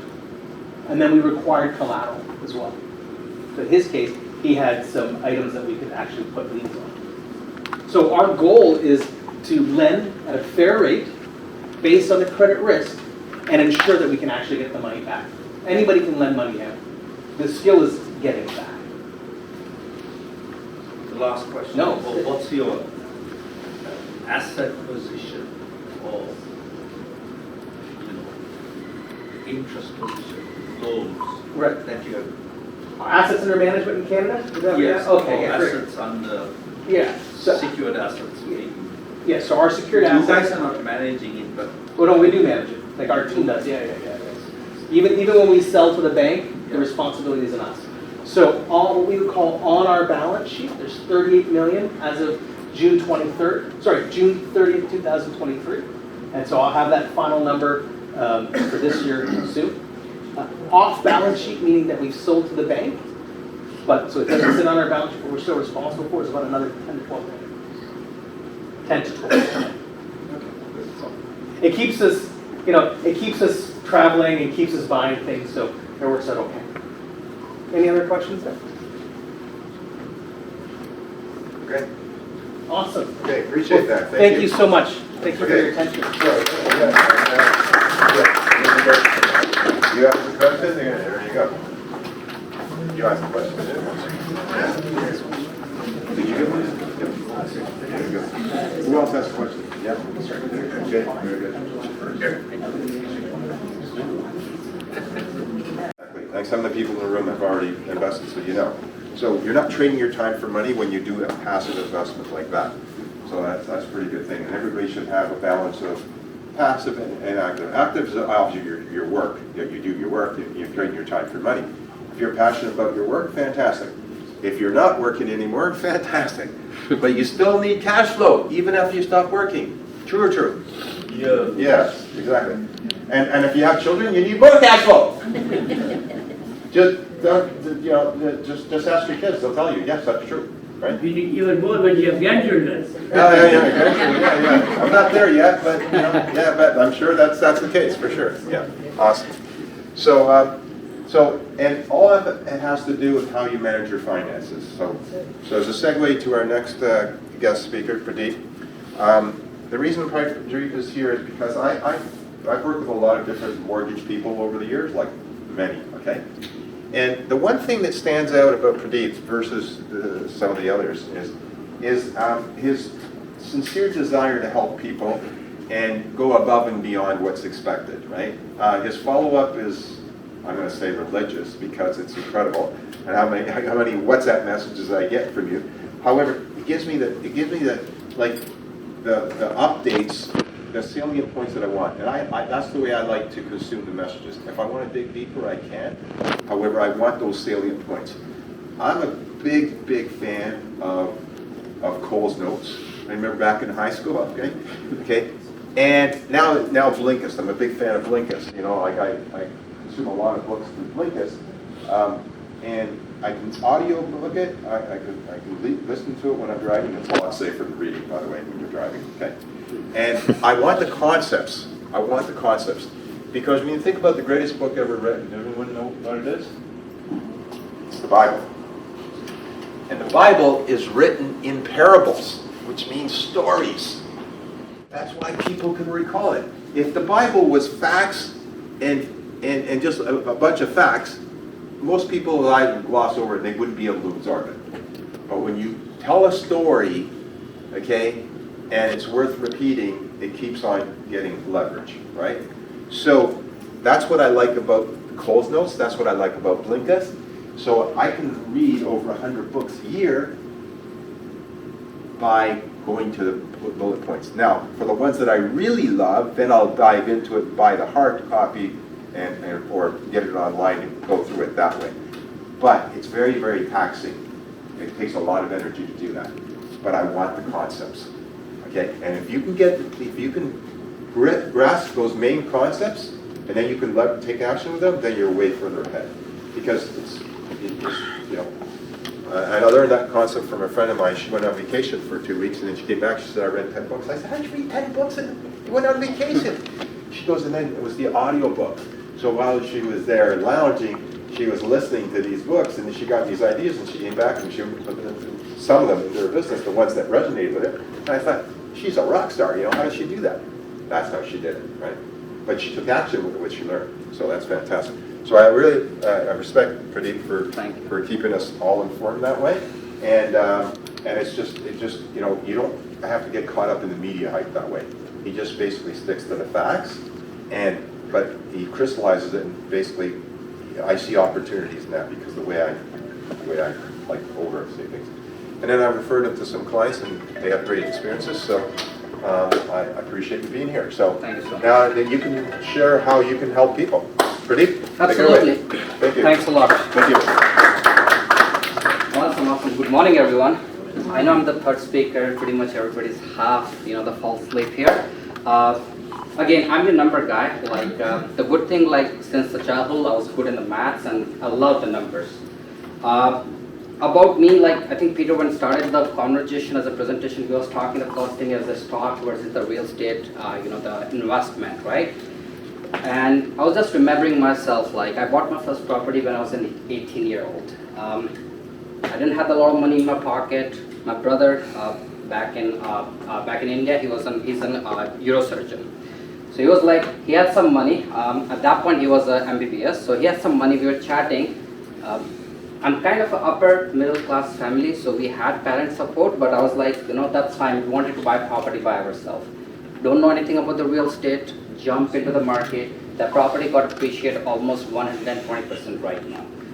So what I'm understanding is like real estate can go down in the short term, but eventually it always go up, right? So that's a good stuff. Now coming to me, like what I do, I've been into the brokers as a mortgage broker almost 7 years, but I've been into the finance industry almost 13 years with the customer service. The team that I've been working right now, I strictly look on the residential services, so all the residential mortgage I do by myself. I do have the guy who does the commercial mortgage. He's my partner. He solely look on the business loan, working capital loans, commercial mortgages. In terms of a team, I do have I'm team lead also, so I'm looking after the tall agent. Plus, I do have the 3 assistants. They've been helping me right now. Couple of things that I can assist you, right? Again, I have the presentation, but I guess I'll go with this one right now. Number one, it's more of, I would say, giving you the option on the table. A lot of you guys that comes as an investor, right? I would say there's a lot of place you guys can invest the money, right? It always comes where you get the more return on investment, right? I can run down with the numbers with the help of whoever the real estate person or whoever the person you guys are working, run down with the numbers and get you the fair idea. Hey, this particular, I would say, segment can get you high return on investment. Second thing, it's more of convenience. I'm about to be a father, so still right now I have the good amount of time that I've been spending with my client. We're expecting a baby in September. I might be a little bit busy at that point, but still right now I'm helping my client till 9 p.m. So whenever you guys call me, the best thing for me, I schedule a time, dedicate that time to particular one client. And I ensure I go through every single pros and cons with you. Ensure you understood the number, put everything in the email so you have everything documented what we discussed, right?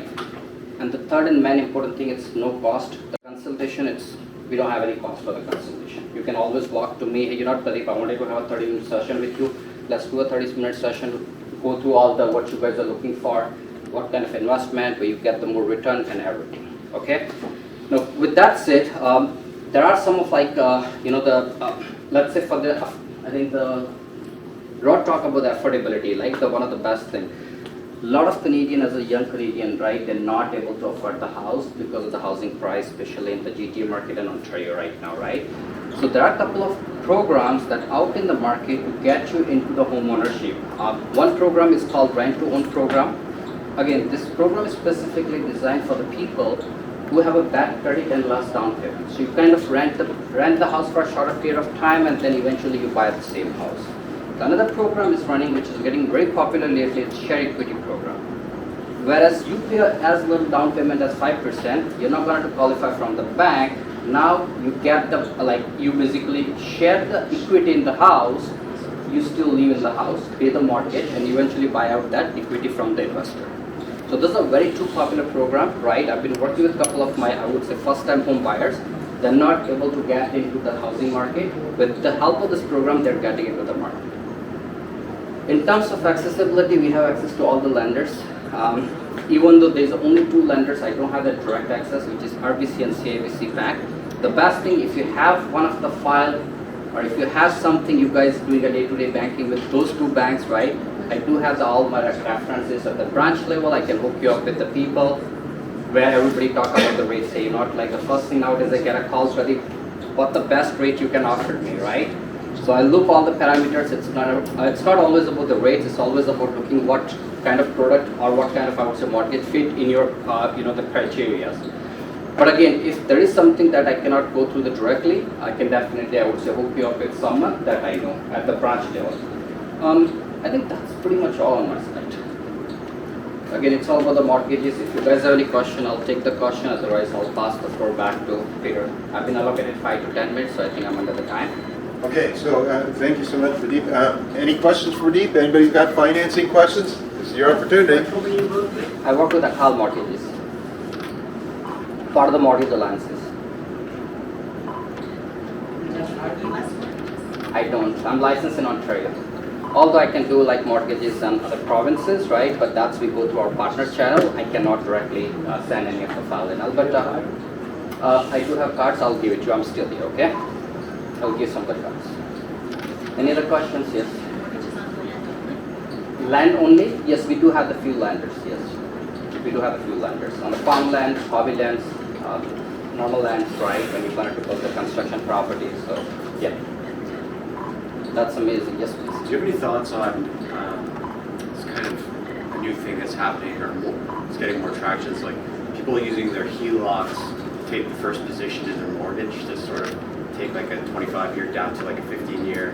Have you seen more and more people coming to you with that as in terms of questions, or just So, curious what's happening? Let me understand your question. Like you're saying more and more people are taking the HELOC to pay off the mortgage, you mean? Yeah, and some people are actually saying that like a 7 or 8% HELOC will beat like a 4% 25-year amortization. So I'm just curious if people have been coming to you with that kind I of haven't. scenario. Let's see what you're telling. Yes, in terms of number, if I run down the number, it's going to make a sense, right? But I don't think so. A lot of as a consumer, they've been educated on that level, Okay. because the interest on mortgage is basically on the compounded. That's the reason amortization is going higher, and a lot of mortgages are in negative amortization because of the variable interest rate.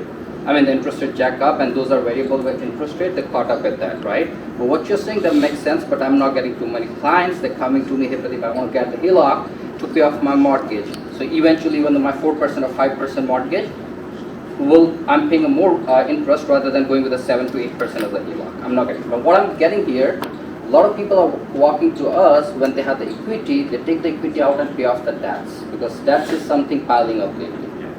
So that's what we are seeing a lot. Thanks a lot. Good question. Any more? Okay, sorry guys, I don't have the book because I'm the youngest speaker here. I haven't read down any books, right, so far. But that's kind of the good takeaway from this session. Might be, I'm start looking into the writing something. Not big fan of writing. Just write a page today. Here we go. We'll start with that something. We'll start with something. But thank you so much. Appreciate it. Okay, thank you, Pradeep, I appreciate that. Sue, can I get your help there? Yeah, thank you.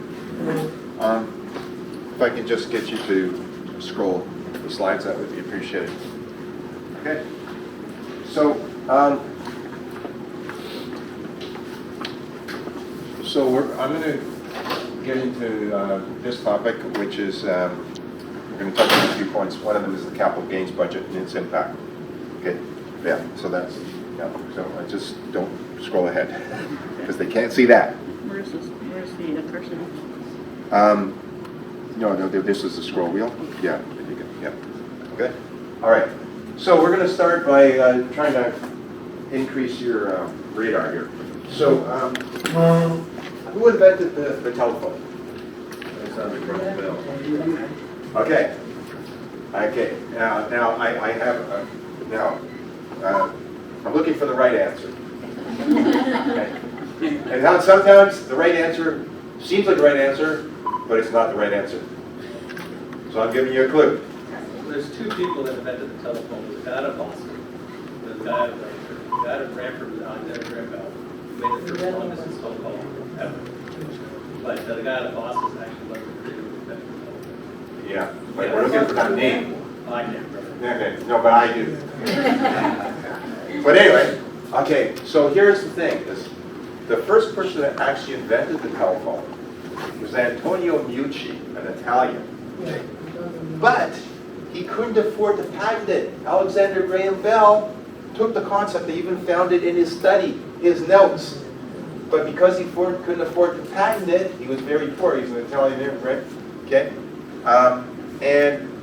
So he got credit for it. Now there's a lot of debate, now controversy, but the U.S. went back after he died, and his family protested, and over 130 years later, they acknowledged that, yeah, he really invented the telephone. Okay, so there you go.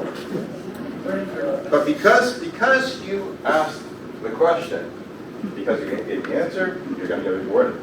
Okay, and so we're going to start with that. So yeah, Antonio Mazzuchin. So there you go. So something that you think you knew, and you grew up in high school, and you were even to school, and you were told, hey, who invented the telephone? You know, probably even went to a site trip, like I know I did with the school. Alexander Graham Bell got all the thing. But he had the resources to get the patent. That's the difference. So it's not who gets there. Who's the first person to climb Mount Everest? Neil. Sorry? Neil. Edmund Hillary. Sir Edmund Hillary is the first person. Oh, no, it was But who was really the first? Who was the Sherpa? Wasn't William? The Sherpa could have been first. Lady. He said, you know what? Like, you hired me. I'm gonna let you go up here. I'm gonna guide you up there. But without that guy, Sir Edmund Hillary was never gonna make it to the top. The point is, in order to make it to the top, we always need a trusted guide or Sherpa. Okay? All right. Next step, please. Okay. Now, why do I show you this? I show you this because I think it's important that we all stay in shape mentally and physically and emotionally. Okay. So I've been harped on by some people that I know that I do play tennis, but I've been breaking down a lot. I haven't had a lot of injuries, haven't I? Okay.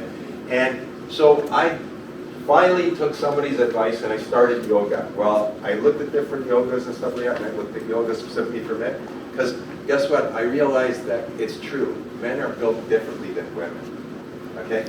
We're just not as strong as women on our stomachs, for sure. No question. Men's muscles are horizontal, women's are circular. There's a reason why men can't have babies beyond everything else, right? Women are stronger when it comes to that. So anyways, Sean Veig is somebody that I really admire and respect. And so I've been doing power yogas with him, on video, but for about the past 6 weeks. It's absolutely incredible. It's totally incredible, and I get so much more energy because of that. Because now that's part of my new routine. So my new routine isn't getting up and watching the TV. I don't do that. I haven't done that for like decades, right? Like I don't get up and watch TV. I just don't do that. Right, Brandon? No, that's I don't roll that way. That's my son Brandon in the back of the room. Yeah. All right, and we do have, I forgot to mention, but for people, we do have cookies and muffins and things like that in the back, and water that Pradeep brought in, so please help yourself with that anytime. So the whole point is, in order to, a big change starts with small changes, small incremental changes. So that was a small incremental change that I made, and it's interesting because even though I was off for a couple of weeks for playing tennis, when I went back, my body could move and stretch more than it could in a long time. And so I probably played my best net game in a year and a half. And what's different is my body could move better. It's the same body, but now it's being adjusted daily. Those little mini things, even though I can't do 95% of what this guy can do, but he says, just go to more where it doesn't feel painful and just stretch. So I find I can do a little more, and I can eventually get there. And I'm like, oh my goodness, my body can actually do that? I didn't think it could. But what your mind perceives, what your mind conceives, it can achieve. So that's the whole point. When you do this in physical or mental or emotional, then you can go further. It always works the same way. Okay, next. Okay, for those of you that know me, I'm a huge tennis fan. Okay, so those are 4 of my favorite tennis players, men and women respectively. I love both of the games because my psychology, the strategy, is incredible. Okay. What I love about Jannik Sinner is that, I mean, his maturity. He's only 22, and yet he's so calm. It's unbelievable, and the way that he stretches his body and stuff like that. It's like, you think it's going to break, but it doesn't, right? Novak, luckily, obviously Novak is the ultimate champion. I love his grit. That's debatable. Sorry? What's that? That's debatable. No, that. Yeah. And then I love Iga because she's just a little firecracker. Yeah, she's tiny, but my goodness, she's just wins so consistently. And then Elena, she's fantastic. I like her demeanor as well because she's just again, she's very quiet and unassuming. She doesn't lose her temper on the court and stuff like that, which some of them do, right? And they throw rackets and smash them. Like, that's not good. But I love the way that they just really, get into the game and they play really well. So it's a great sense. So next. Okay. Now, one of the things I mentioned, I have access to off-market properties that are not Googleable. These are not Googleable. Okay. These are an example. Okay. These are samples. So for example, I'm a member of Broker Pocket. To be Broker Pocket, you have to be a realtor, a licensed realtor. However, there's about 11,000 of us across Canada, but there's over 100,000 agents in Ontario alone. Okay? How come only 11% in Canada are part of that? You have to ask yourself a question. Here's the reason. Because 50% of the agents in Ontario do 0 transactions in a year. They help nobody. So it's like having a driver with a license. They can drive, but it's like hiring an Uber driver, but they've never driven anybody. Okay, think about a surgeon. Okay, they have their license. They've worked on cadavers. And what if they had a sign in front of their store saying, or in the front of the shop saying, "Hey, we've never served anybody yet, but you could be our first." How willing are you to go there and test them out? That's the same thing. Okay, so it's like it's one thing to have your license; it takes the driver to know how to drive, right? Okay. All right. We go back to that. Okay. Some of these other ones. This is a private one, and again, they don't have a lot of properties, but all you need is one. Most buyers are only looking for one. They specifically deal with investment properties, specifically properties that they have hair on them. What do I mean by that? They have issues. Okay, so typically those properties need renovations, but you can get them at a good value. So if you have the network, okay, and you can find good values that way. Now they're throughout Ontario. Right? ICI World, it's got commercial and residential, so I like that. Now there, you can be a member of Public Beyond, but you will not get access to what I get access to as a prescribed realtor. So you get, okay, like Mandarin, okay, here's the sample. You like this, like going to Mandarin, getting a sample of some of the items, but you don't get the entire store, okay? But I get the entire store. I see what's in the warehouse. You don't. But I pay for that. It's not free. Okay? Just like at the Mandarin, you get little samples, but if you want the meal, you have to pay for it, right? Okay, same thing. Okay.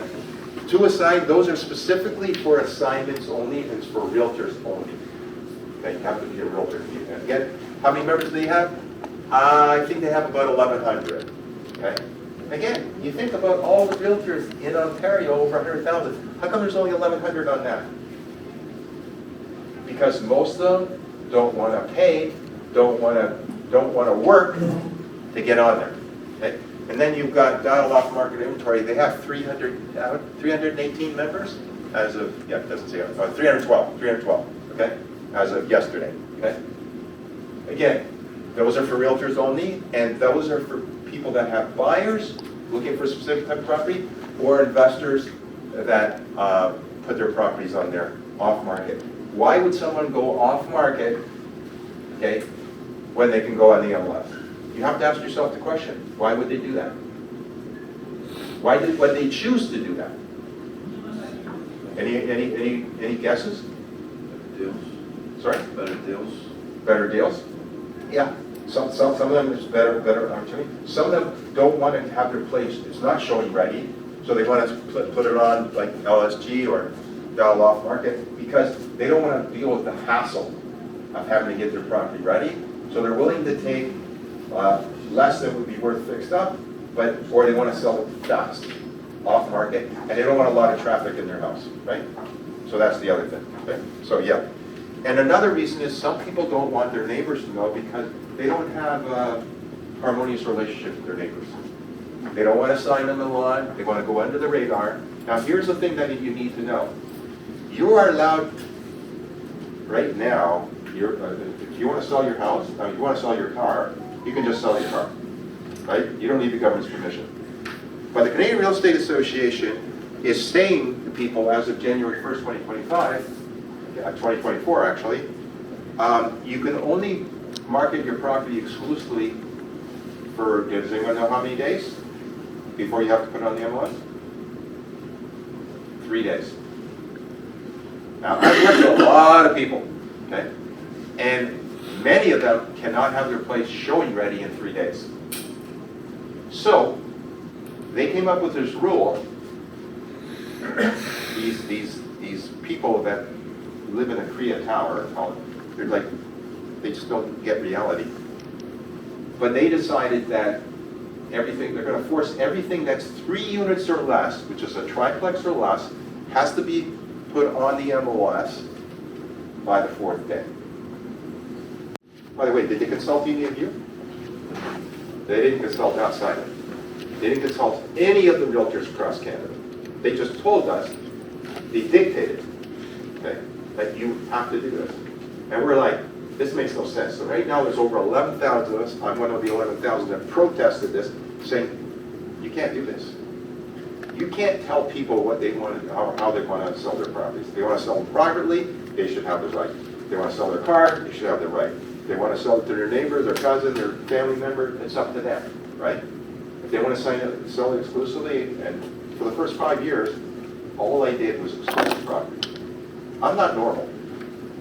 When I first got into real estate, I worked for an exclusive developer, and they had none of their properties on the MLS. They despised the MLS. Why? Because the way they looked at the MLS, it was a homogenized approach. They go, like, think about it. They got like a retail showroom. If you go to, for example, the high-end jewelry store, okay, and you go in there, they're well trained. They can tell you the difference between the clarity, the cut, the color, and all these things for a diamond. But if you just put that same diamond into the Dollarama store, what happens? Are they experts on the diamonds? No. No, they're just like, they stand at the counter just to take your money, but you're going out and get, and when you walk into a Dollarama, what do you expect to get when it comes to, you expect to get a deal, you expect just something cheap. You don't expect quality. You don't expect it to last. And you don't expect the salesperson to have an intimate knowledge in terms of how this product may work for you or not. But when you walk into Burke's, you expect them to know everything about that. Okay? That's the difference. And that's the way the developer kind of positioned it for us. So 100% of the properties that they did were all exclusive. They despised agents, they despised the MLS. And I thought, I'm on the outside looking in, because at that point I didn't have my license. I'm thinking, okay, do I want to work with somebody like that, or do I want to go into the MLS? And I didn't want to become a real estate agent. Why? Because I had 2 bad experiences with real estate agents. They came into my branch. I was a bank manager at that point, and they came in at 2 separate times, 2 different companies. But they came in and they handed me this documentation, agreement, purchase and sale, and they asked me to, what would it take to get their clients' mortgage proofs? They were representing the buyers, and I said, well, we need, the information, the income verification, and the credit checks and things like that. And they go, yeah, well, how do we go around that? And I said, say what? Right? And I was naive at no days, and I go, what do you mean? So one came in with documents, and I looked at it, and I go, well, there's a gap here. There's no way that somebody making this household making this income could qualify for purchase of this. It's not going to happen, right? And they go, well, one guy said, oh, so what do you need? And I told him, well, their income gap is from here to here. There's a gap, it's a big number, right? And he goes, what if I bring you the paperwork that says that? That was mortgage fraud.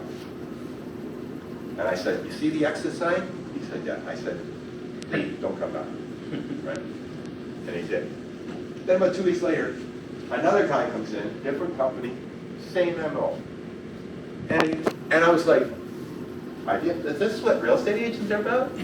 Man, they're like slimy. Like I want to talk to them. And then I met Elaine. She came in after that, and she's completely different. She was like, you know, she wanted to form a business relationship with me as the bank manager, but she didn't ask me to do anything that wasn't on the book. And I said, you know, Elaine, I have 2 questions for you. She said, what's that?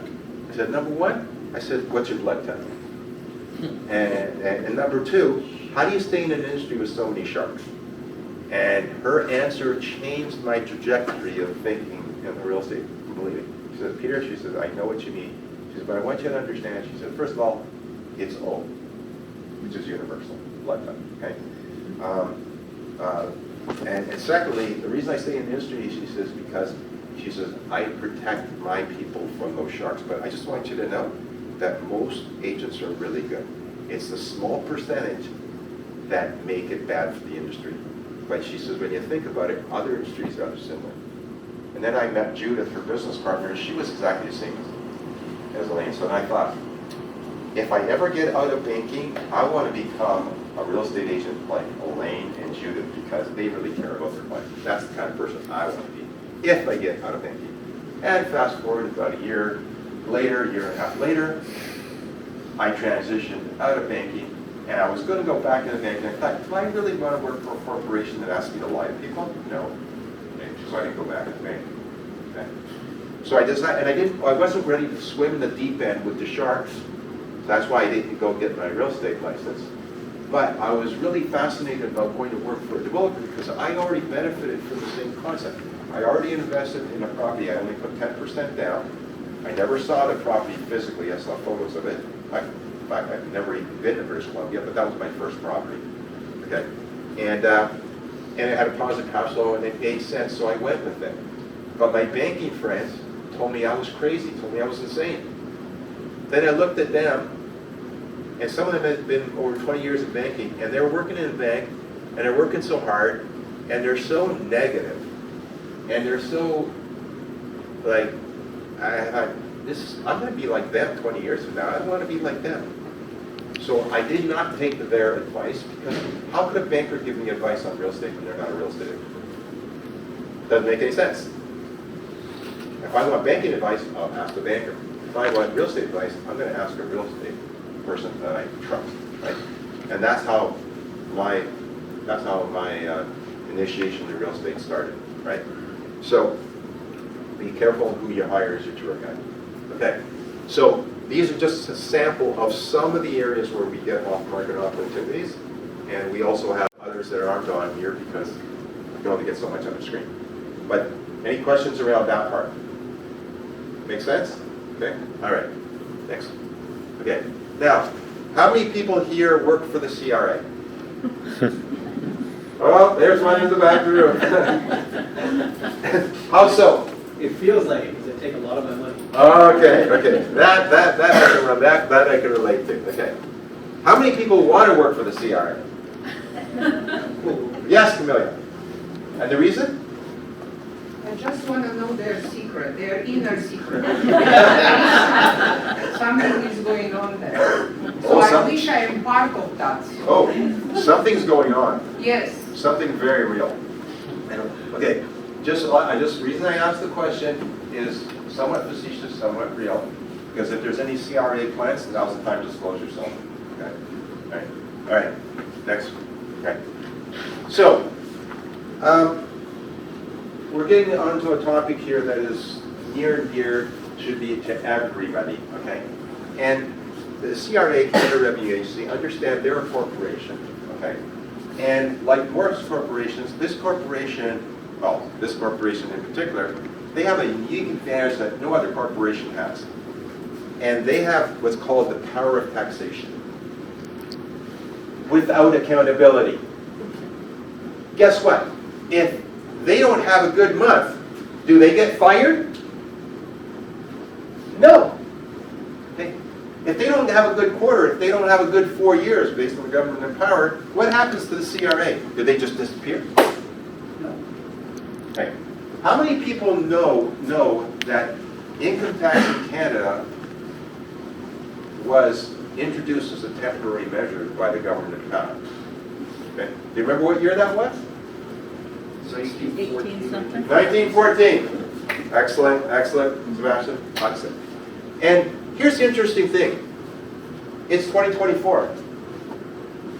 It's 110 years later, okay? But the government's definition of temporary hasn't changed. Okay? So here's the point. The government pretty well say anything they want, publish anything they want, and they still get away with it. But we cannot. Okay? We're the ones that have to pay them. Talk about backwards. Here's the other interesting thing is, when they come up with taxes, how many times do you remember tax rates going down? Funny. But there's one thing consistent about that. They constantly go what? Up, right? Yeah.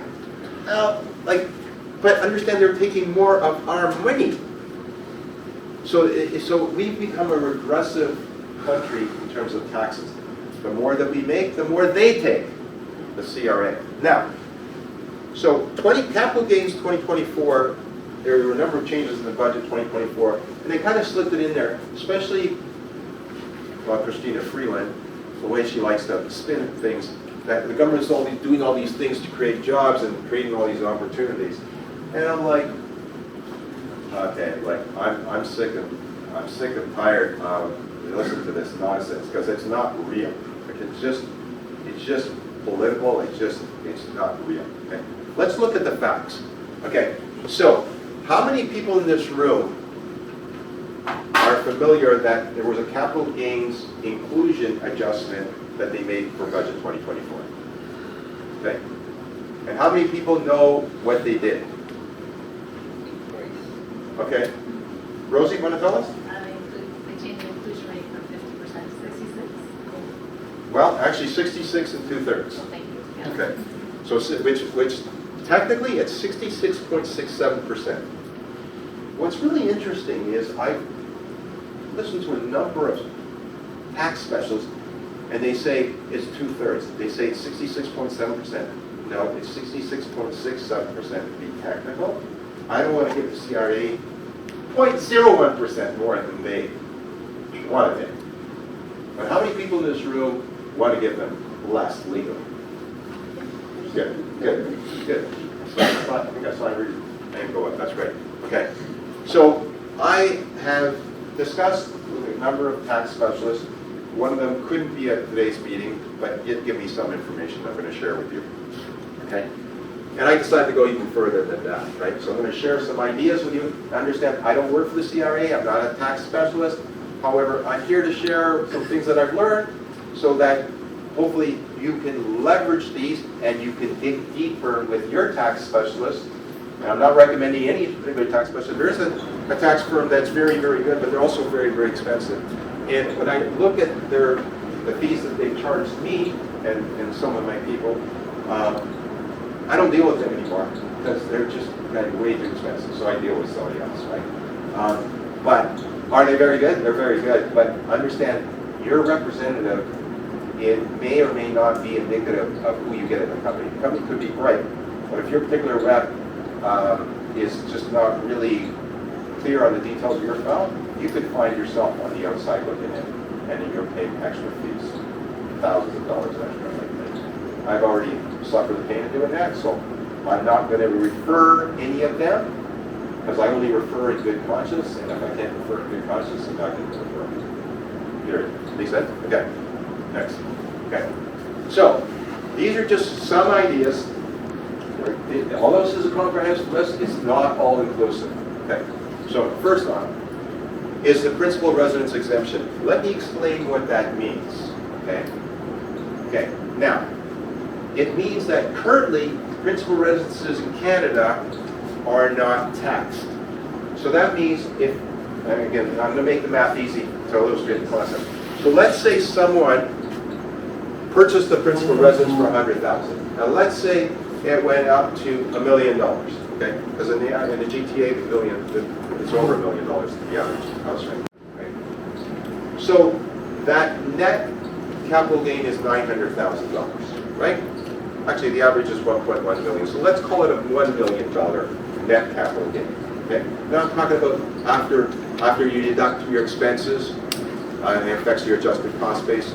Your expenses being your actual amortization, or cost of things that you didn't amortize. Okay, improvements to the house. Okay, like let's say when you bought the house, you didn't have a finished basement, then you built a finished basement. Well, that would get added to your adjusted cost base. So 100,000 go up. Let's say it cost you 100,000 to finish the basement. That'll go up to 200,000, right? But let's just say net after everything was $1 million net after realty fees, legal fees, and improvements. You got $1 million capital gain. Because it's your principal residence, it's exempt so far.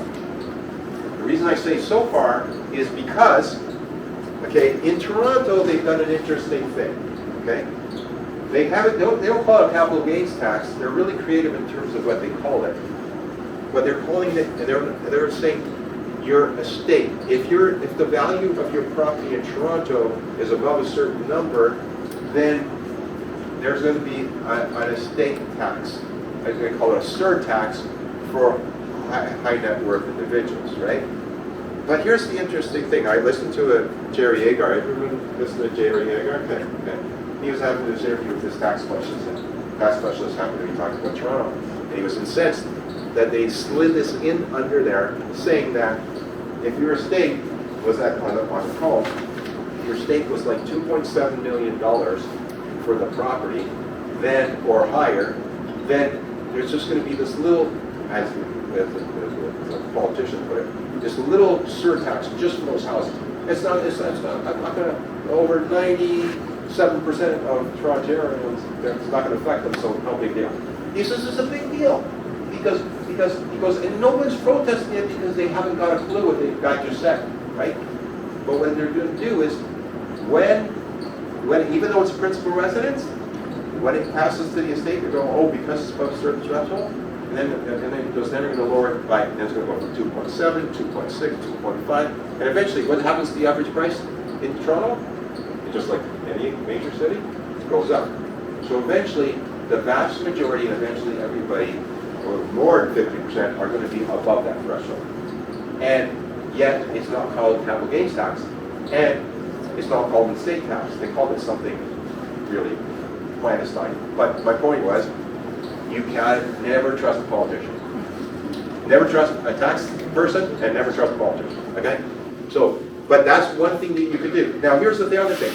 Some people decided that, okay, or a couple, they had a cottage. They go, oh my goodness. Well, the cottage is going to be a principal residence. You can only have one principal residence in the taxation year. Now, could they move from the principal residence in the city, say, to the cottage, and then that becomes their principal residence? They could, but you can't have both simultaneously. Okay, so you got to be cognizant of that. Now, there's ways that you can leverage that. But principal residence is a great one currently, but understand the government is like Duran Duran, reminds me of Duran Duran, hungry like my wolf. Okay. They're salivating to get their claws into it, right? And they're going to find creative ways. They may not call it capital gains tax, like Toronto, they're calling it something different, but they're going to take care of it, right? So, okay. The other thing is you can transfer to a spouse. Okay, this can lower your, like, so once you have one spouse is a higher income earner, you can transfer the asset, and then you can split. You can split. Then there's you can offset capital losses. Capital losses are important because some people have capital losses from way before. You can carry them forward indefinitely and then offset them against the capital gain. The other thing is You can also donate the property. Now, if you have a charity or something that you want to carry forward to, then you can do that. But inheritance and estate planning, that's something also I really, for some people, it's really big that you can do that, because you can definitely mitigate tens of thousands, if not over $100,000 easy by doing that. You can also, it's called capital gains reserve. Let me give you an example for capital gains reserve. We did that for one of our clients, okay? So one of our clients was buying a commercial property, okay? And that's, now, when you sell, the thing about real estate is pliable. So you don't have to disclose the capital gain in the year of disposition if you do a capital gains reserve. Let me give you this illustrated by way of example. So, sold this property, the seller would have to take the entire majority of the sale as a capital gain, because most of those capital gain, okay? And it was a significant amount. So what the seller did is the seller said, you know what? Let's, we'll offer you a VTB, a vendor take back mortgage, and over 5 years.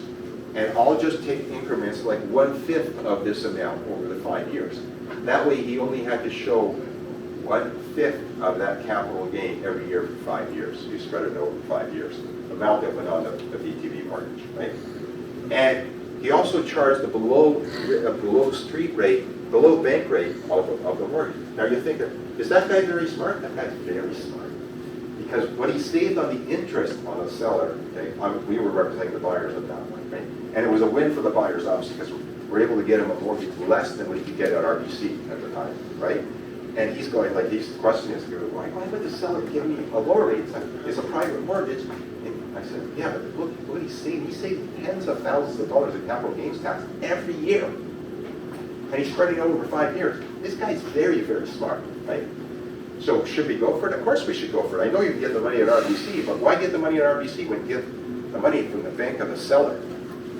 Okay, for a lower rate, and you got no penalties. Okay, you got no interest rate differential. You got smooth, right? So we rode that option very, very well. That's called a capital gains reserve.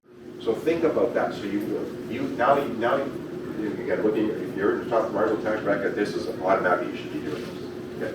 Okay. And you can do a combination of these things. They're not mutually exclusive. You can also invest in small business corporations, and then now there is a $250,000 50% capital gains inclusion rate if you're personal in your personal name. The first $250,000, okay, is still going to be taxed at 50%. Like 50% is not taxed. So if you have $1 million capital gain, only 500,000 of it is going to get added to your income in the year of disposition if you don't do anything else.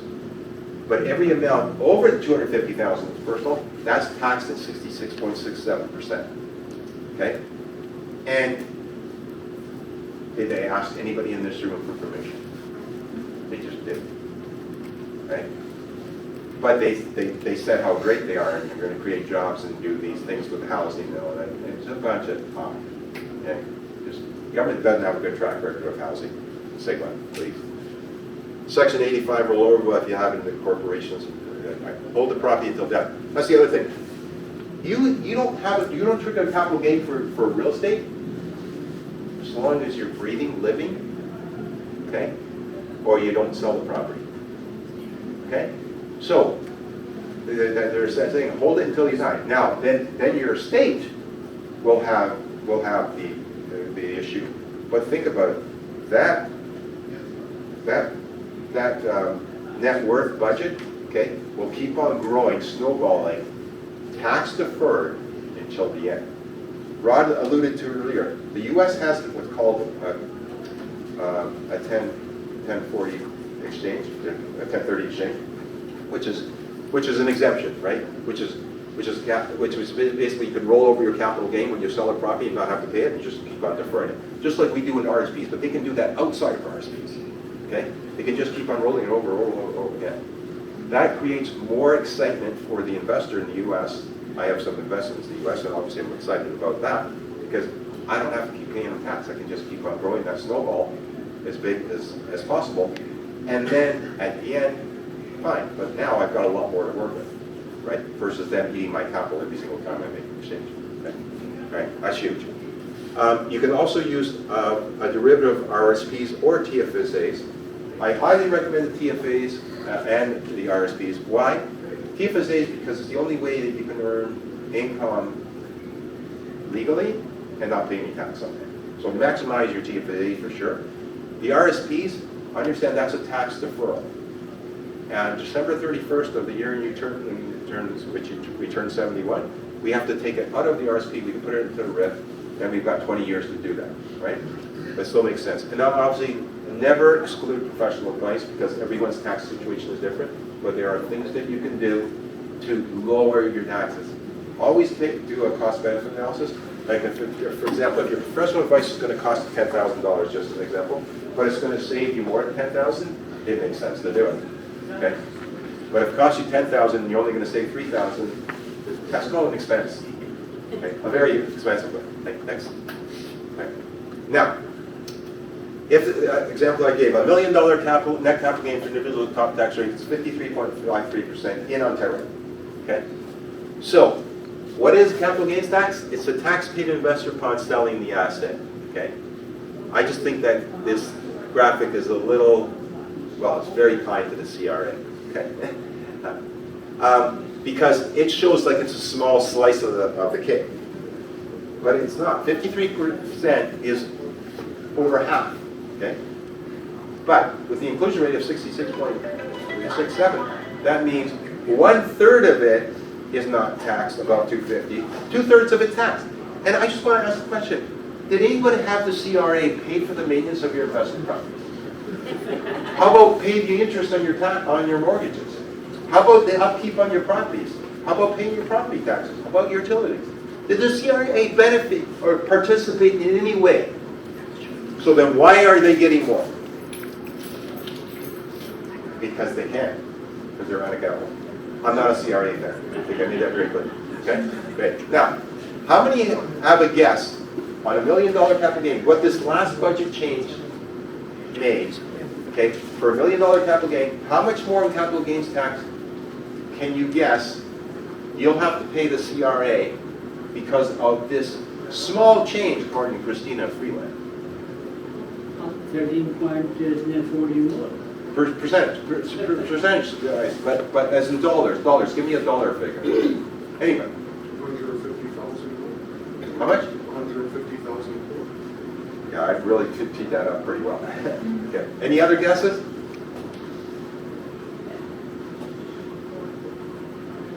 Okay, well, let's do it. Okay. Go ahead. Okay. Now. Okay, I was going to show it next, but I'm going to show it the next one. But okay. It's actually just over 66,000. Okay, closer to 67. But what I'm going to do is, okay, like, I understand. How long does it take for us in this room to earn $66,000 after tax? That's a lot of blood, sweat, and tears. Okay, and they just did that. And by the way, word is it's going to go from 66 to 75%. Next question. Okay.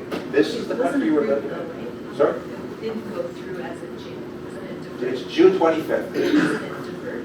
Like No. Deferred in my mind, it's deferred forever. Okay. In my mind, yeah. But no, June 25th on that. Okay. And you know, don't ever trust the government to put things on. Okay. Just protect yourself. That's what I'm saying. Okay. Now, there are things that you can do beforehand by restructuring your assets, and if you sell before or by June 25th, then you're subject to 50%. Okay. Or nothing because it's principal residence, right? Okay.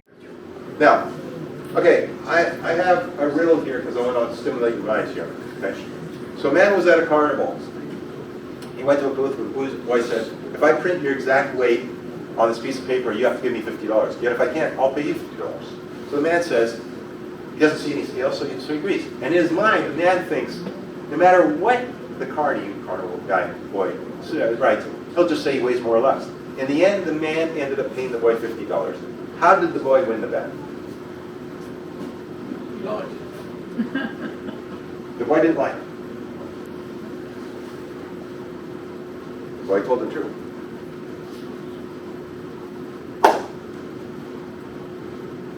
guesses? I guess wrong. Yeah, but you guessed. Yeah, that's good. You're gonna win for guessing. Go ahead. That's what he wrote here. Okay. Here's the point. Okay. How we interpret things matters. Okay. The boy was completely honest, and he wrote it down exactly what he said, and he won $50. Okay. The whole point is, all of us do this. We think we know what someone meant by what they said, but we're not always right. Okay, and there's a perfect example of that. Okay, beautiful. Okay, next. Okay. People who take action are always more successful than those that don't. The key is taking action, obviously. Between the photos, who do you think takes action and who doesn't?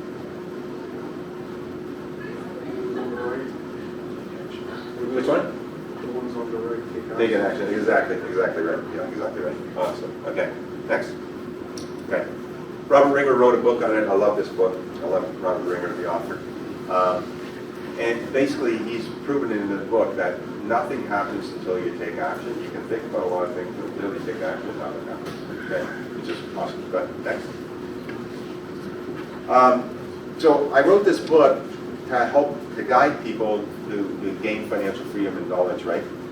And it's 31 principles, and I developed my interpretation of Proverbs, and I took each one. I decimated, and that's why I wrote the book.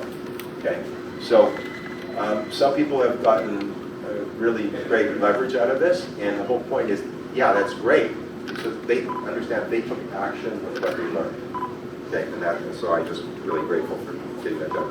I've shared my prayer and my soul in that book, and very painful. I didn't want to write the book, but Raymond Aaron, my coach, challenged me to do it, so I did it. So in it, you'll see a lot of the mistakes that I made, and why do I share that?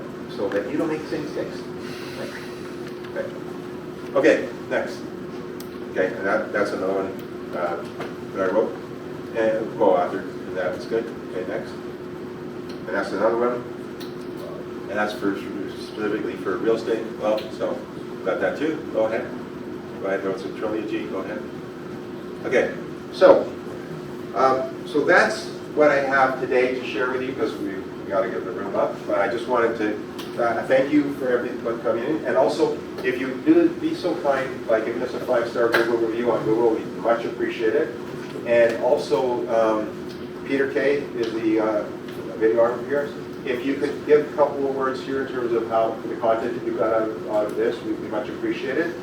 He's here to do the video clips, and if you have any questions for me now, I'll take them, and that's it. So thank you so much.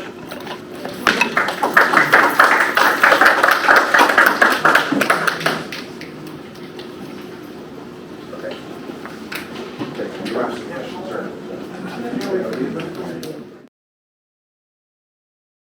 My name is Subhash Nagpal. I have my company, Max Pies Carpet and Flooring. Peter has always been a very, very honest person, and his advice is always great. He brought the people today, like your Rod and Bill. Bill, I know him for some time. I have done the investments with him, and Peter, I have done the business with him, and he is just fantastic, great person to deal. Anything, he is honest, and that's important. So thank you for being here today. I really enjoyed Peter. You're great, and I wish you all the best for your future. God bless you. Peter, thank you very much for this lovely session. You had 3 interesting speakers, and I gathered some information, and some were refreshing. Thank you again for your efforts. We're interested in real estate, and I've attended many of them, and I love them each time. It was a great seminar, really informative speakers. Thank you so much for the time and the books. Time for vacation and reading.